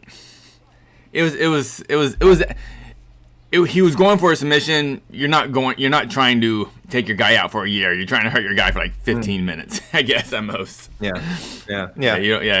I would say that Jake wasn't. The intention wasn't for Jake to completely, rip his ligaments off his bones, but it was we never got a real clear answer because we were all a lot of the participants at that quintet were under the impression that certain leg locks were banned. So I'm not 100% sure on the details of that. And look, Cub is not the kind of person to make drama out of it. He's not gonna if there was something fishy there, he's not gonna be the one to say it. He was pretty gracious after, and pretty gracious also with I mentioned he's talking about insurance, but pretty gracious with the UFC as well. He did say the UFC helped take care of that injury a lot and helped him find the right surgeons and the right doctors. So kudos to everyone involved in that who helped Cub with that injury. It was an ACL and meniscus tear, I believe. And he's somehow been able to keep training, and he's a father of 2 or 3 kids, I think. So 3 now, yeah. Look after his kids. Yeah, 3 kids. Look after his kids. Sorry, I shouldn't say his training. Sorry, rehabbing from a serious knee injury, and then training. He looked in incredible shape on the scale, by the way. So to do all that, and it really makes you feel lazy, doesn't it? Really kind of makes you feel like a lazy pig, doesn't it? and Cub Swanson has some of the coolest merch in the game. If you go to, I think, his website or whatever, he has he's quite the entrepreneur as far as selling his own merch and merchandising his name. So and it all looks really cool. Oh no, we lost Jose again. We got the ghost, the mystery man. But good to see Cub Swanson back. Mike, what do you think? I don't know how much broken down some of the maps on Saturday card just yet, but what do you think of Cub Swanson versus Daniel Pineda, besides the crazy experience that they're both bringing? It's a great fight. I mean, Pineda's been on a tear. Cub Swanson has, he's had kind of a rough run. He's lost the Gracie fight that he won was kind of wild. to see him go in there and have a slugfest with a guy who's 5-0. But I mean, just look at the guys he's lost to. Like he had that 4-fight losing streak. He lost to Brian Ortega, lost to Frankie Edgar, lost to Renato Moicano, got submitted in the first round, and then he lost to Shane Burgos. I mean, this guy's only losing to like top guys, like top 15, top 10 guys. Yeah. And then before that, Frankie Edgar again, it was Max Holloway. Like he only loses to like the tippy top guys. So this is a big opportunity for Daniel Pineda. I think he got a lot of, beating Herbert Burns the way he did. That did a lot for him. The UFC clearly sees something in him, and they're impressed with him to give him an opportunity like this. Like I don't like throwing out the term gatekeeper, but I feel like the UFC has done this for a lot of these up and coming 45ers. Like we'll see how good you are. If you beat Cub Swanson, then we know that you're the real deal. So I think they're trying to do that again here with Pineda. We'll see what happens. It's not going to be an easy task, that's for sure. I think it's a unique matchup because Pineda, I wouldn't call Pineda a prospect. He's just kind of like, he's not, you call Pineda up and coming, but he's, what I mean? Like, how many fights does he have in his career? And 42. 42 fights. So that's, we talk about crossroads, this is a crossroads fight or whatever. To me, this is a gigantic crossroads fight for Cub Swanson. If he loses to Daniel Pineda, like no disrespect to Daniel Pineda, that kind of really takes Cub Swanson out of that elite category for a while, maybe for the rest of his career, to be honest. I mean, this is, to me, this is an incredibly big fight for Cub Swanson, especially. Or Casey, does it put Pineda up potentially into the elite category? I mean, it would, but you can only, like, if you're that gatekeeper role to get into that elite category, you really can't lose too many. If you're gonna lose back to back, being Burgos and Pineda, because for a guy that we thought should have been a title contender or had some sort of title shot in the UFC at some point, it just never happened. It's just not. Yay for Pineda if he wins, but this is a big loss for Cub if he loses this. Yeah, I think Mike raised an excellent point, and that's really Cub has beaten. I gotta phrase this right. Cub has beaten people who were expected to beat him. I think we saw that with Kron Gracie and Duho Choi. Duho Choi was definitely the favorite against him, but he has not lost against anyone that wasn't expected to beat him. If all that makes sense. So. He is the definition of, not, again, gatekeeper, sure, but maybe more a test, a tough test for someone to see. He's a litmus test. He's a litmus test, and I think Pineda. I'm looking at it more. I don't know if this, like you said, kind of removes Swanson from the equation as far as top 15, top 20 guys go. But it does for me. It would cement for me that Pineda is maybe a top 15 guy, and maybe it's weird. You're right. It's weird we say up and coming, but maybe finally finding that breakthrough. 40 some odd fights in his career, but it happens. We saw Anthony Smith. We saw it happen with him. It's funny. It's funny how sometimes even Masvidal to some degree. Like Masvidal to some degree has always been around and liked, but then, like I said, went supernova last year, and well into his career. So, yeah, I mean, there's certainly a lot of room for late bloomers in MMA. That is definitely a thing. MMA is a sport of late bloomers and of young prospects. Well, this is Pineda's second run in the UFC, correct? Correct. Yeah. Okay. I was make sure I wasn't getting confused with someone else, but yeah. No. Yeah. It's like Mike said. He had that scene, and he had that scene running the regional. He had the regional scene running. So, Casey, I think. Who do you guys? Oh, go ahead, Mike. Who do you guys think? Who do you guys think is the favorite in this fight? Who do I think is the? Pineda. I'm say betting favorite, and fan favorite. Probably, I'm going Pineda. I think people have short-term memories. Yep, Pineda minus 160 is the favorite. Yeah. Oh, but hey, so right on the screen, I actually prefer these predictions better. I like Tapology's just fan predictions, and their fan predictions actually have Cub Swanson. But it's pretty much a pick 'em fight, though. Look at that. Very close. Yeah, very close. Do any of these surprise you? Of all the fights up here? You know how I am with Extreme. Like when I see like 82% for a guy with so few fights as like Ciryl Gane, like that seems a little crazy to me. I know Dos Santos has been chinny. I know he's far from his best, but man, 82%. Yeah, a lot of hype on Gane. I'll say there is one that kind of surprises me, and not because it's not because I don't think he can win, because I actually don't even know. I'm surprised that 66% of people are picking Kevin Holland in this fight. That is very surprising. Sure. I'm not saying I don't even think he's the favorite. He opened as a -175 favorite. He's a plus 100 underdog right now. I feel like the betting community sees a lot of value in Jacare. If I'm right this second, I'm picking Kevin Holland to win, but I'm not extremely confident in that pick because Jacare, man, Jacare can still do the damn thing. If he gets this fight, if Kevin Holland can keep this thing on the feet, I mean, he's bigger. He's got a 9-inch reach advantage, something crazy like that. So if he keeps this thing on the feet and moves around, it's his fight. But once Jacare gets that fight to the ground, man, it gets interesting. Can Kevin Holland defend that first submission? If he does, things are going to get real interesting. I'm surprised 66% of fans are Kevin Holland. That's firm. Yeah, that's pretty. For me, for Jacare, is really, if Jacare is anywhere near his prime, he defeats Holland. I think rather easily. It's just Jacare, he's a veteran. He's been doing this for a long time. I just don't. He's had a big layoff. He's had to recover from COVID. Just the weirdness of 2020. And with his age, I just don't know what Jacare we're gonna get, but I still am a big believer in Jacare. I still think he's a top 10 middleweight, and we'll find out. I think we got movement. I don't know how I saw that under that screen, but yeah. There he is. While we're waiting, To this game event who needs no introduction. The former UFC heavyweight champion, rule number 7, and the rule president, Junior Serrano dos Santos. here he comes, JDS Jr.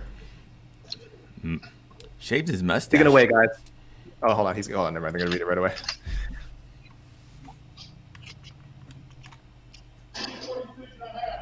Turning 46 and a half, the official weight for Junior dos Santos. Tremendous physical condition. 246.5. Yes, sir. 246 and a half.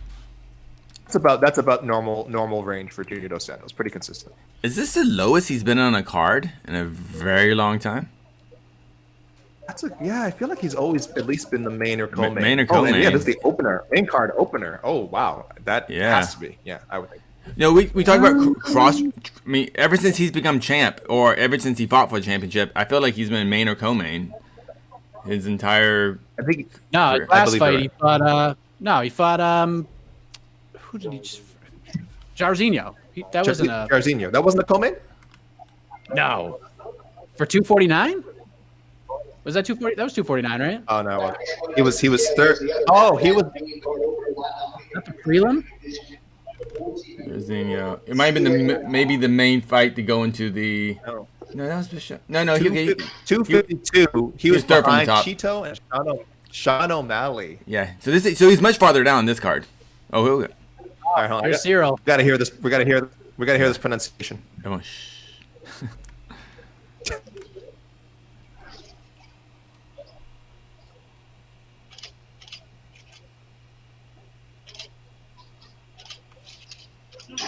Whoa, Jose.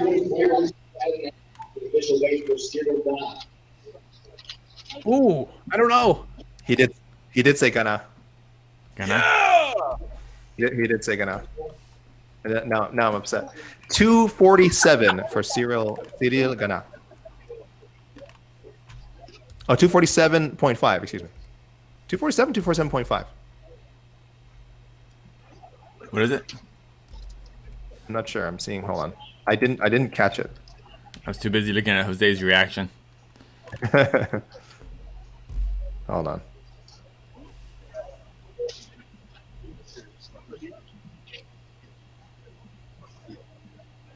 $247 even. Oh, 247 even. According to the UFC. I just heard half though. I just rewound. I'm going with the UFC. They said 247. You're right. Let's not.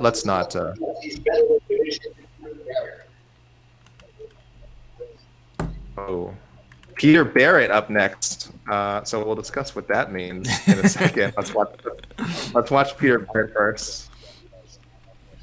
Let's watch our man Jose frantically hit every button.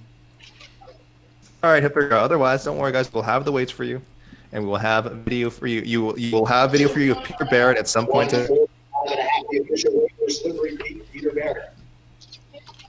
145.5 for Peter Barrett. So yes, this means there is only one person left to weigh in, Miss Mackenzie Dern. But she has plenty of time. She has well over half an hour. 32 minutes. Almost 33 minutes. 33. Plenty of time. I'm sure she's already on weight. I'm sure and she's just taking her time. Yeah. And Mike Heck is already confirmed. Like, her weight issues are well behind her. Mike Heck has guaranteed that he has said he will not an issue. No, before the show, before we went live, he said, I will pay Jose, Casey, and Alex Kaylee each $500 American if she does not make weight. So obviously, I'd love to get that money. I'm not going to get it because Mike is guaranteed that she's going to make weight. So it's very cool that he offered that. Obviously, it doesn't matter. He could have offered any amount. It doesn't matter. So I think he also said a random. I believe he also said that a random. No, I shouldn't say. I'm not going to. I don't want to get our YouTube viewers overly excited. But yes, we have Mackenzie Dern last to weigh in. So you know what? She's just doing it for the ratings to keep people invested in the stream. So thank you, Mackenzie Dern, for keeping helping us keep our viewership. We can't talk about Khamzat Chimaev all the time. So. We salute you, Mackenzie Dern. Absolutely, she gets it. Oh, we got movement.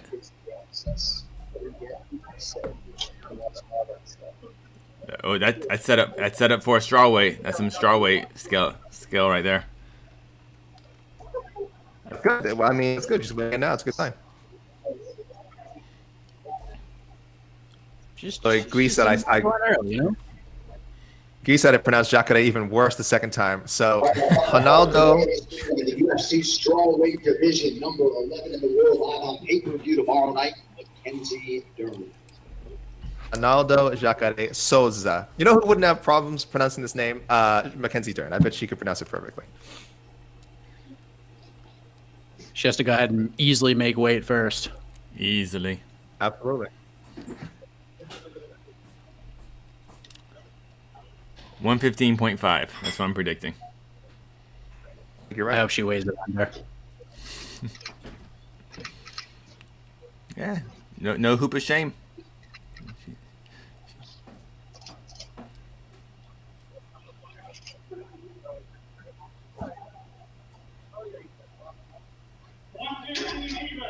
$115. Championship weight. Championship weight.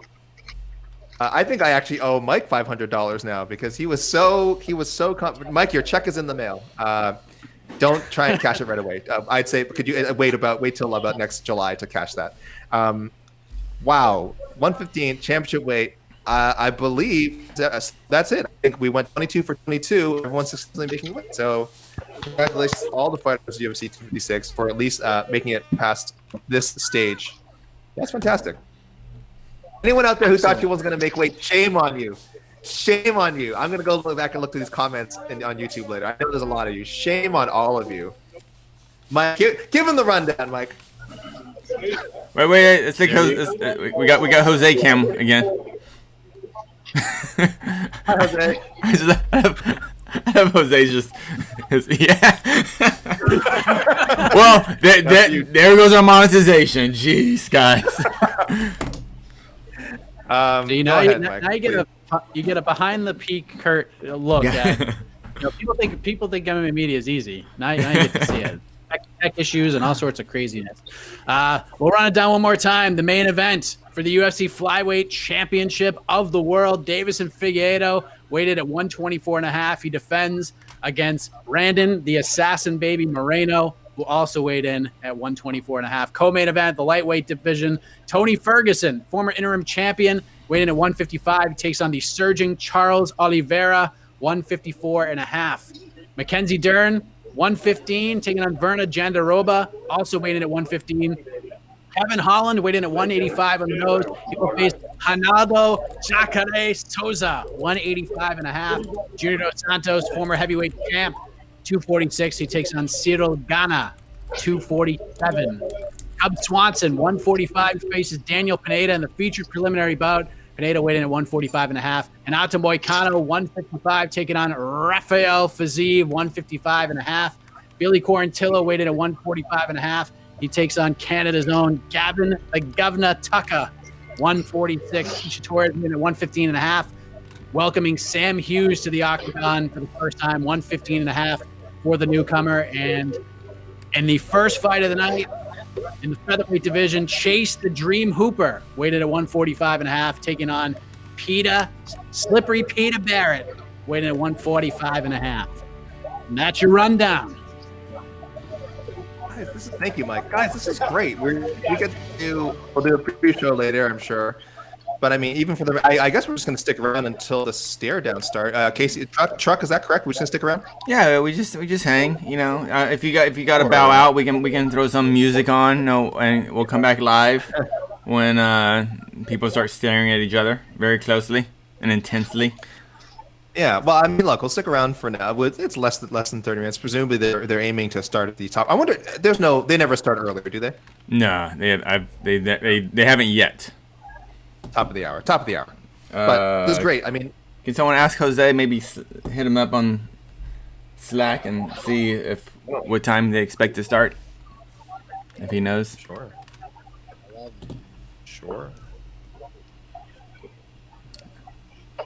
If it's top of the hour, then we'll probably just take a little break. But we'll stay live on the stream, though. A little intermish. No intermish.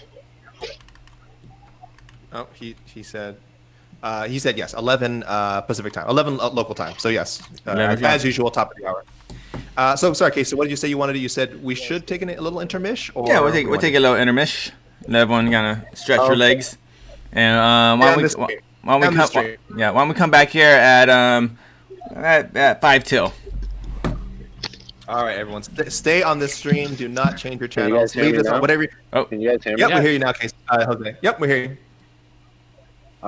I have literally no idea why I've been talking for like 40 minutes and no one could hear me until everything. Oh no, over.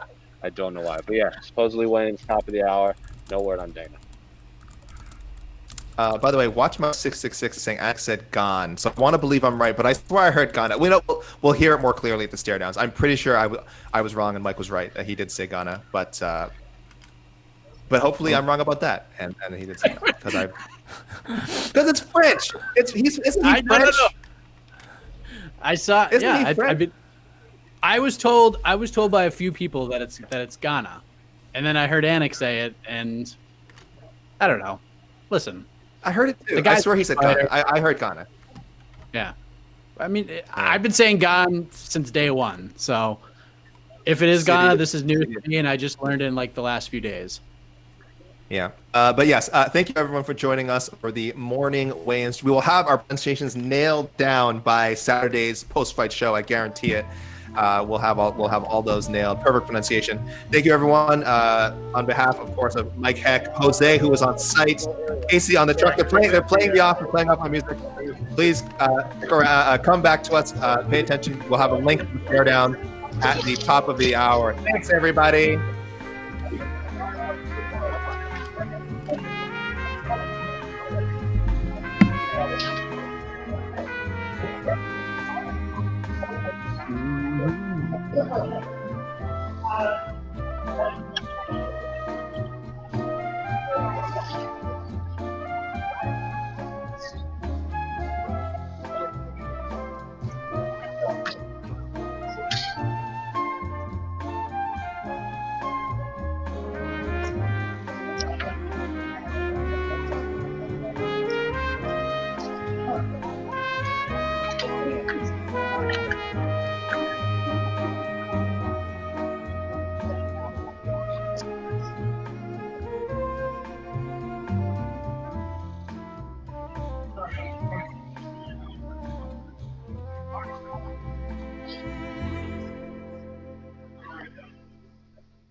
All right. I hope you guys enjoyed that wonderful music. That last song, it was like, I felt like I was at Disney World waiting in a long line to get on a ride. And it kept me calm and cool. Seemed like some sort of fairy to fly around sprinkling pixie dust everywhere. So It really set the mood for UFC face-off. yeah. I mean, yeah, we could go Face the Pain, or we could go waiting in line at Disneyland. And that's what we're doing. We're waiting in line for Dana White to show up so we can face these fighters off. Ahead of UFC 256, a historic title fight headlines this card. Fastest turnaround for both champion and challenger in UFC history. 3 weeks for Deiveson Figueiredo, 3 weeks for Brandon Moreno, and they will battle it out to cap off the festivities tomorrow night. One man will walk out with the strap wrapped around their waist. I am really intrigued with this fight. I cannot wait to see it go down, and we'll talk all about it on the preview show coming up in a little while. And we're all here. Hi, AK. Hello, Michael. How are you? Jose is also here. What's up, Yes, Dub? he is. I think. Yeah. Hey, sir. That is the truck. Casey. Guys, what are we gonna do? Well, we'll talk. I'm sure there'll be some talk about this on the preview show later. But what are we gonna do if Figueiredo doesn't win for a Fighter of the Year voting? What are we gonna do? What do you mean? That's an interesting question. I mean, Because could this fight not just be for the flyweight title, but could it be for Fighter of the Year as well? Oh, I think.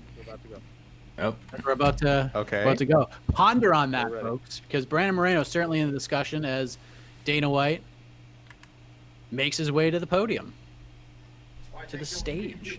There these guys have UFC 256 Figueiredo versus Moreno. Dana White is in the building. We are ready to begin, and we will start with the preview. You can see live on UFC Fight Pass and ESPN Plus in the UFC featherweight division. Chase Cooper versus Peter Barrett. Jose, we're turned around. Oh, thank you. No, we're turned around again.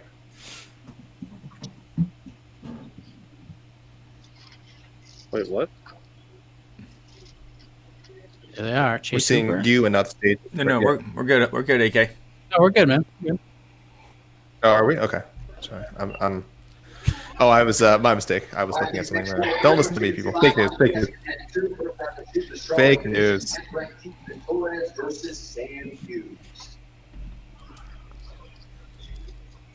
Here's the veteran Tisha Torres and Sam Hughes stepping in on 6 days' notice. As expected, Tisha Torres, the biggest favorite on the card. They really snapped into their face-off pose there. I like that. All right, next up, back to the UFC featherweight division, Gavin Tucker versus Billy Cornzello.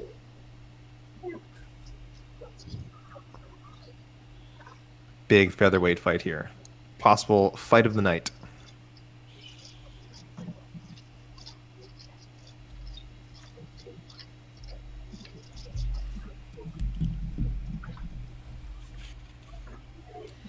All right, moving on now to the UFC lightweight division, Renato Moicano versus Rafael Fiziev. Moicano. In fact, I just said potential fight of the night. Here's another potential fight of the night. Moicano and Fiziev. I hate to break it to you, but every fight is a potential fight of the night. You're not wrong. You're not wrong. Oh, I like Moicano doing his little face-off. Cub Swanson versus Pineda. Potential fight of the night right here. Cub Swanson fighting for the first time in a year. Got the heavy-duty Bane match. Each time in one shot. 80 pro fights between them. It's a lot of fights. UFC 256. First up in the heavyweight division, the former champion Junior Dos Santos versus Ciryl Gane. He said Ghana. He did say Ghana. Clearly. Ghana. Clearly said Ghana.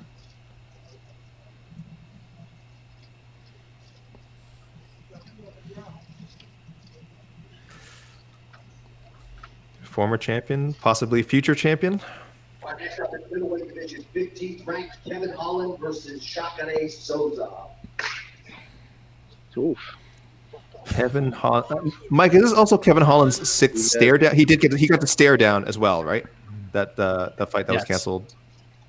His sixth stare down of the year.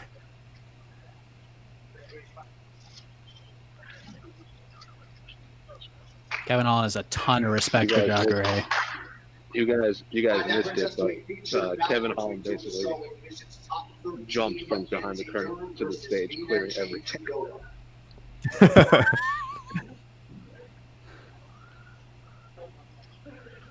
Mackenzie Dern and Virna Jandiroba. this is the Casey Lyden main event. Whew, this fight rules. Oh, what's going on? This is a great fight. She's got the mouthpiece in.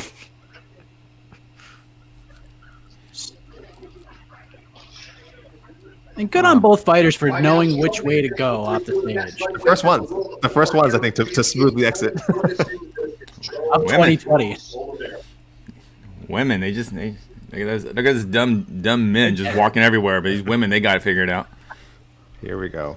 Whoa, Battle of the Shades.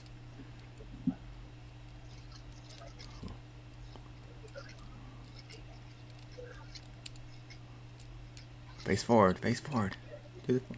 Great fight.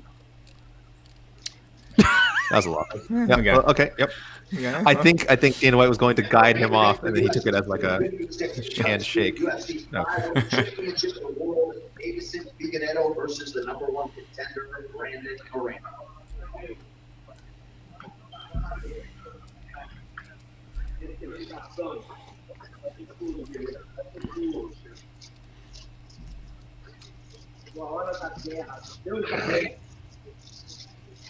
Oh no. You hear Brandon's feelings.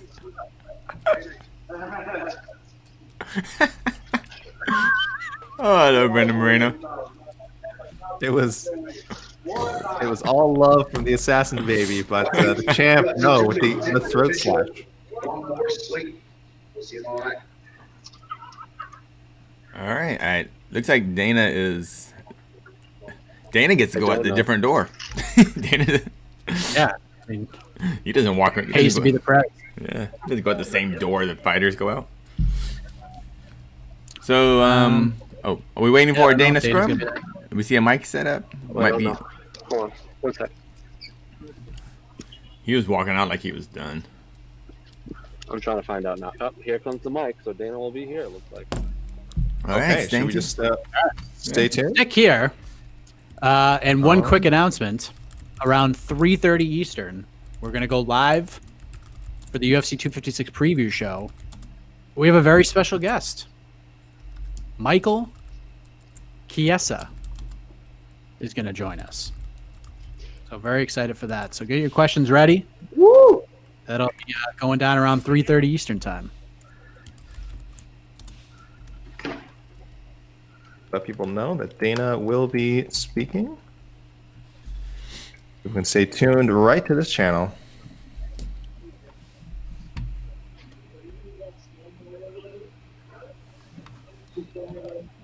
Oh, right.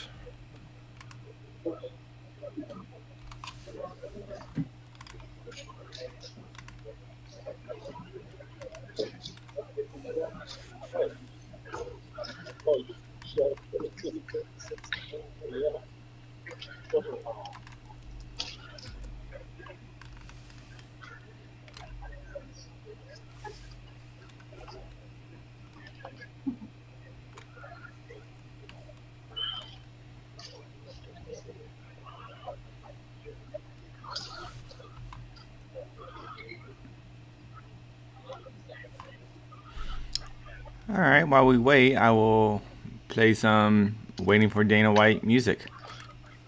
Please do.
No, it's you. It's you.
He's here. He's here.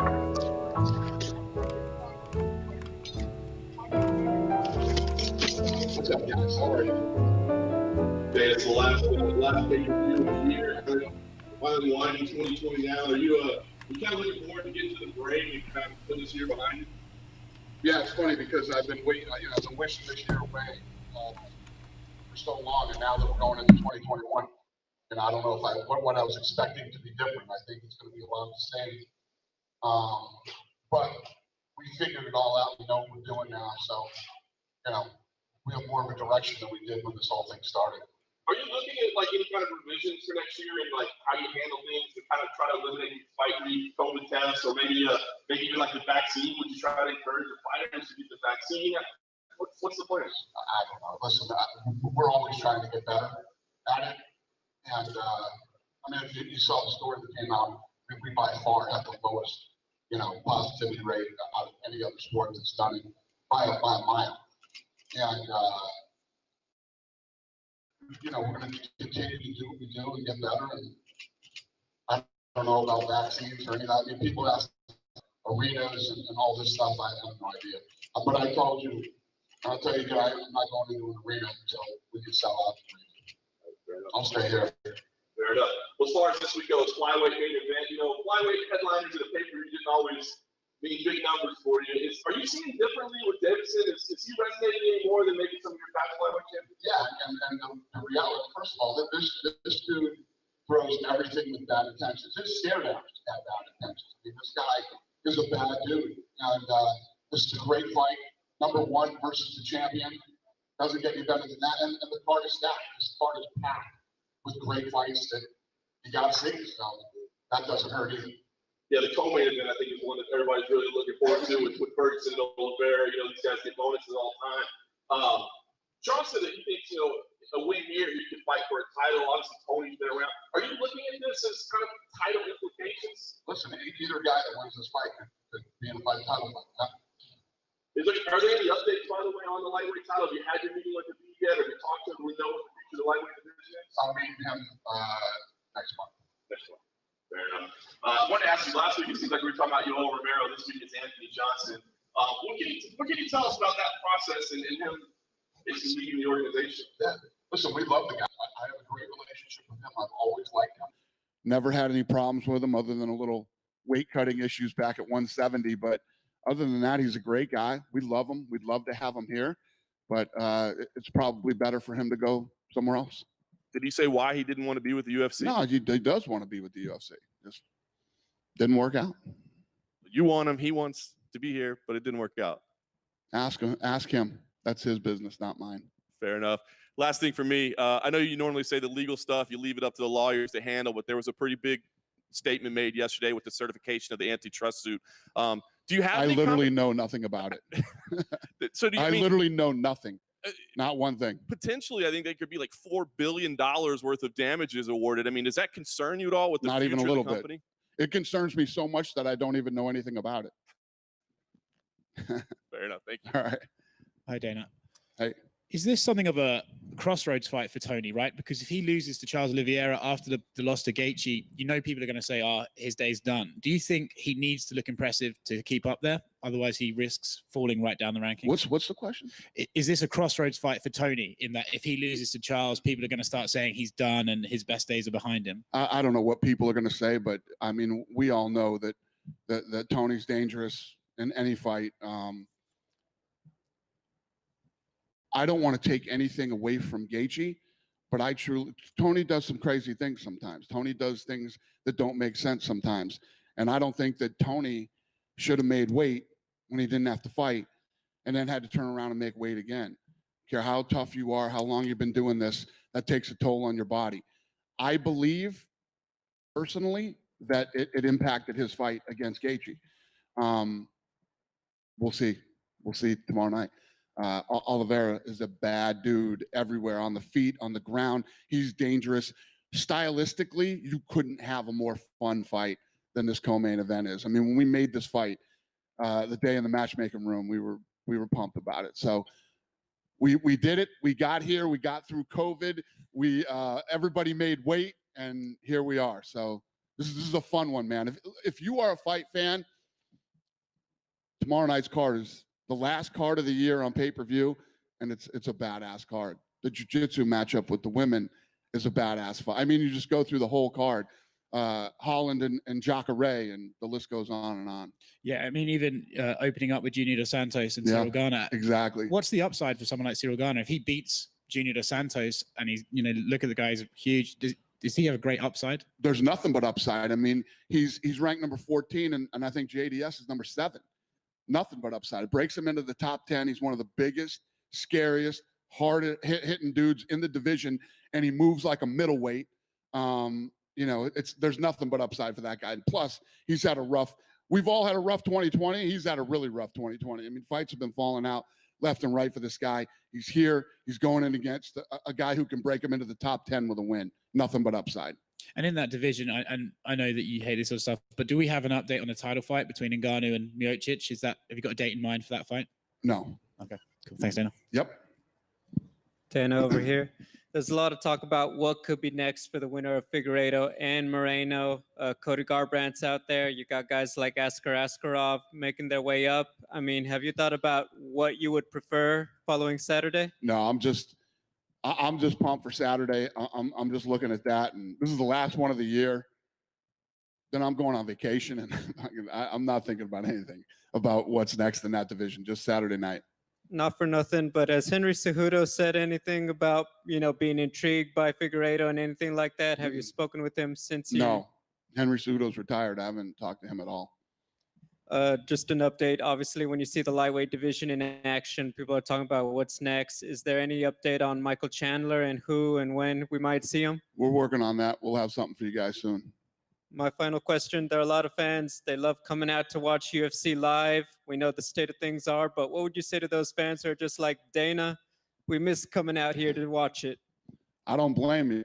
I miss a lot of things too. There's a lot of shit that I like to go out and do too that I'm not doing right now. It's unfortunate. And I can't wait till we do get the fans back. I mean, imagine the first one live when we can actually sell out the arena and sell every seat. It's going to be special. I think that when we finally get fans back, it's going to be like the first show in Toronto, the first show in New York City, and the list goes on and on. It's going to be one of those type of events. It's going to be amazing. I'm looking forward to it. Right. Staying in the flyweight division, you also had Manel Cape weigh in as a possible backup. He's had a pretty rough 2022. He hasn't even made his debut yet. So what do you see in him that similar to Michael Chandler, he's weighing in as a replacement. He hasn't even had a fight yet. Yeah, who did you say? Manel Cape. Yeah. What's the question? What do you see in him that he's weighing in as a replacement and he hasn't even made his debut yet? Similar to Michael Chandler. Yeah, situation. No, I love guys that do this. I was just talking to Megan back there, and this has been the year of stepping up. I mean, so many people have stepped up, whether it's late notice fights, coming in as a replacement, making weight. It's been a really cool year. Everybody's sort of banded together to make these things happen. And as fucked up as this year was, it's been a cool experience at the same time. Between me and my staff and the fighters, and it's been a really unique, cool year. I don't know how else to explain it other than it's been awesome and shitty at the same time. If that makes sense. Dana, going back to the trying to get live events, do you see, has there been any update? Because there's rumblings on possible fans being at the Fight Island fight for Conor. Yeah, we're not sure yet, but that's a goal. What I want to do is go back to Fight Island, do a Saturday, Wednesday, Saturday, with the last Saturday being Conor, and do like an international fight week. You know, you guys were there. I mean, pool parties and just so much cool stuff that you can do in Abu Dhabi. And that's what we're hoping to pull off. I don't know if we can, but that's the hope. Have the powers that be at Abu Dhabi, they've been pretty positive towards that? Yeah, I mean, they were positive our last trip there about us coming back in 2021 and being able to do that. And then you look at what's going on. They got their thing under control over there. You know, they're light years ahead of the rest of the world. And you know, they got their stuff dialed in. The problem is as COVID's starting to spread right now, do you want to fly 20,000 people in from other countries outside of the bubble to party and go to an event? You know, that's the big question right now. Would this be a situation where fans would have to be quarantined for this? Well, I don't know. I don't know how we would. That's part of the problem, is figuring the thing out, and you know, pre-testing and testing when they're there, and there's a lot of things that we're talking about.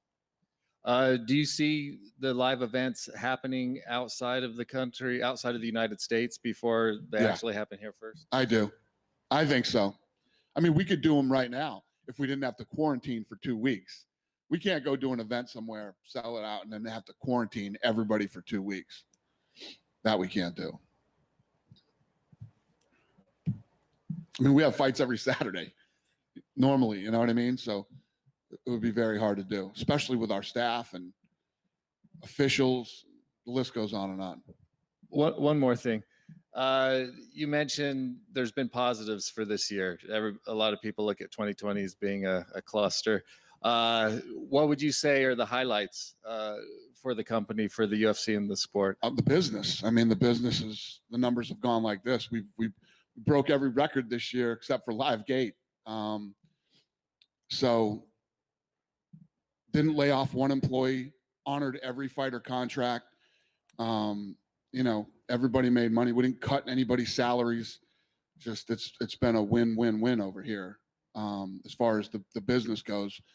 But you know, personally, it's tough on all of us. You know, all the things that are going on, and I know that some people have gotten really sick, and some people have lost loved ones. I mean, stuff like that. But other than all the positives as far as the business go, it couldn't be any more positive.